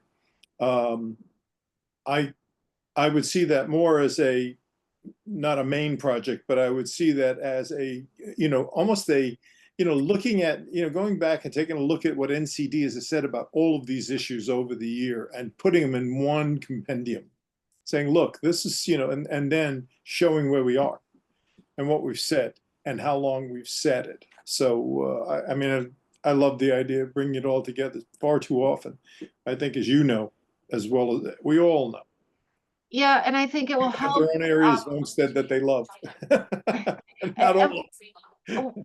what I'm hoping that it also does is it encourages states to look at how they might be still living within the institutional bias, and sometimes having that tagline or that mission allows people to think differently. I know that it has for us, with other, like with Employment First, for example, we have a tremendous amount of work that we're doing in the state because of that national movement. So maybe another tool as well. Just to go back for a second about AI, and it's AI is a sponge. It learns from us. And one of the things that I'm beginning to hear is that AI is picking up on all of the years that all of the disability groups have said how bad off people with disabilities have it. The nonprofits, trying to raise money, and that is the overwhelming material that they're hearing. Some of it is hearing, so that becomes that becomes part of the AI thing, but it also is part of this. How do we talk about that so that gets sucked up not just in report style, but narrative? We need a narrative. Like you said, Employment First, we have a narrative. Right. Okay. Thank you, Kim. Exactly. Thank you for I your time. also wonder, Kim, I don't want to speak out of turn, and this is obviously very much the council's decision, but to Neil's point about packaging and finding ways to communicate this, I wonder if this is something we might be able to fold into the institutionalization report as recommendations for community first and introducing that term. And maybe portability is a piece of that as well, because that is certainly something that could help prevent institutionalization. So I don't say that to diminish any of the proposals, but just a suggestion. No, I think I love it. that's exactly the idea. I mean, that's exactly the idea of looking at all of these and talking about them now, is which ones support which, and let's put them all. As I said at the outset, I want to do all of these, every one of them. But it's not always, you can't always possibly, we don't have the resources, but we can put that together. There's more than one way to skin a cat. Yeah, we only have about 7 more minutes, I'm sorry, of CART. So we were just told. So it's 2:53. So I don't know how much more we have, Joan, but we have to. I won't say anything anymore. That'll cover it. We just have Kim's left. And I think there's 4 left, Kim, right? Then Yeah. you're Chelsea. Why don't I just do a really quick run through? Like, I will literally read the title and topic, and then any members, if you have any questions, just email me or text me and I can answer them. First one is, it has to do with, I'm not gonna read the title on this because I don't think any of you will understand. For high-tech wheelchair accessible vehicles, there is a huge concern as we move towards all electric vehicles that drivers such as myself, again, lived experience, the van that I drive now, there is absolutely no way that it will be able to be retrofitted once all vehicles are required to be electric. At this moment, the technology does not exist because the battery of an electric vehicle takes up almost the entire span of the bottom of the carriage of the van.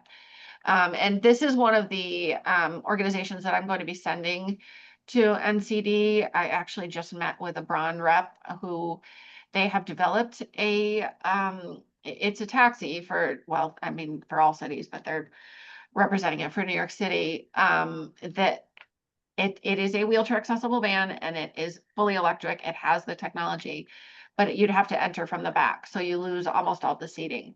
So anyway, long story short, I'm trying to be brief and I'm not.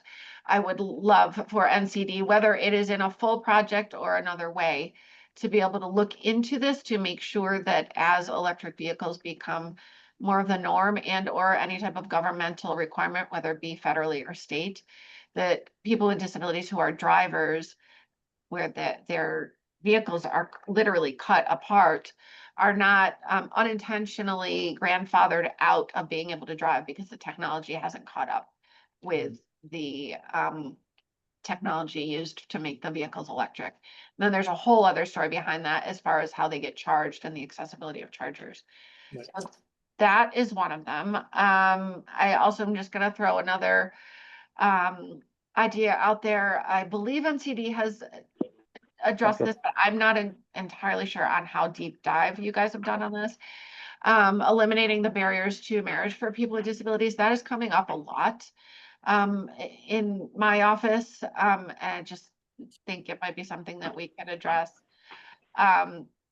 Another one really quickly, and Theo, this might be of interest to you because I know all the independent living centers have a peer specialist, but in New York State, one of our state agencies has a peer specialist program. They are actual employees of our state office for people with developmental disabilities. And they work with a number of other people with developmental disabilities across the state to help solve problems, be peer mentors and such. I just think that maybe there might be a federal agency where that project could be modeled after. And then I think the last one, and this is another one that I've had conversations with Theo about, but again, lived experience about addressing the information gap and procedural barriers. I said in my project proposal, specifically for spinal cord injury patients in diagnostic preventative screenings, I could see a space in which that be built out to also affect other people with disabilities with different types of conditions. And this, and probably too much information for all of you, but I've kind of gotten tired of being embarrassed about sharing certain things. This has been, this was derived from my attempt still going on how to safely have a colonoscopy. And I've spoken with doctors across the country now. And I get much conflicting reports on whether or not it's safe, whether or not it needs to be done in the hospital, whether or not the prep has to be done in the hospital. And there are certain conditions that people with spinal cord injuries could literally die if their doctors and anesthesiologists are not familiar with the condition. So my presentation is hyper-focused on spinal cord injuries because I know it, but also open to expanding that to other types of disabilities with other types of barriers in diagnostic screenings. And sorry, am I forgetting? I think I did them I don't all think right. so. I think you got them all. I would say, Okay. at least the marriage penalty one, we've done a lot of work on the Social Security side, but I can see doing a follow-up letter, like a couple of your proposals that you just went through. We might be able to just do follow along through a letter that says, you know, hey, give us an update on this particular issue. I mean, the marriage penalty one, we've talked about a lot. I mean, I don't know why that one continues to be an issue. It seems like such a simple fix in a lot of ways, but we can, you know, we can follow up on that one without it being like a full-blown report. Okay. I mean, this is obviously all up to the council, of course. What was the other one that, and even the peer specialist one, we might be able to do a letter of some sort on that front. Okay. Mm-hmm. So Joan, if you want to remove a couple of these from like voting, and I don't know if there's a way that you guys could quickly do an email to the members saying like, these don't necessarily need to be full-blown reports. We can take them off so that there aren't as many choices. I'm happy for you guys to do that. I will not be offended at all. Yeah, the only one I would say that about would probably be the marriage penalty one, just because we have quite a significant body of work on that, and it could be a letter. But the rest, I think, are totally should be in the mix. You know. I was Joan. I was going to say that if the staff would like to get together on Monday sometime or sometime very very soon, go through them and do and put the pieces together. This one would be with this one and this one. We can do that. I certainly think that everybody would agree and understand what we're trying to do there. So we can do that. I want to give as much coverage as possible. Unfortunately, we only have one more minute. And I thank everybody for their work, everybody who submitted reports. Thank you, programs. Thank you very much. I'd like to thank all the council members for being here. I'd like to thank everybody that followed us today. All the staff. Thank you. Thank you. Thank you all you. very much. And I'd like to call for a motion to adjourn. This is move. Brian. I second. Brian. Second. All in favor? Aye. Aye. Bye. Aye. Thank you all very much. Take Like, care. Take care. God bless. Take care. Bye. Bye-bye. Aye.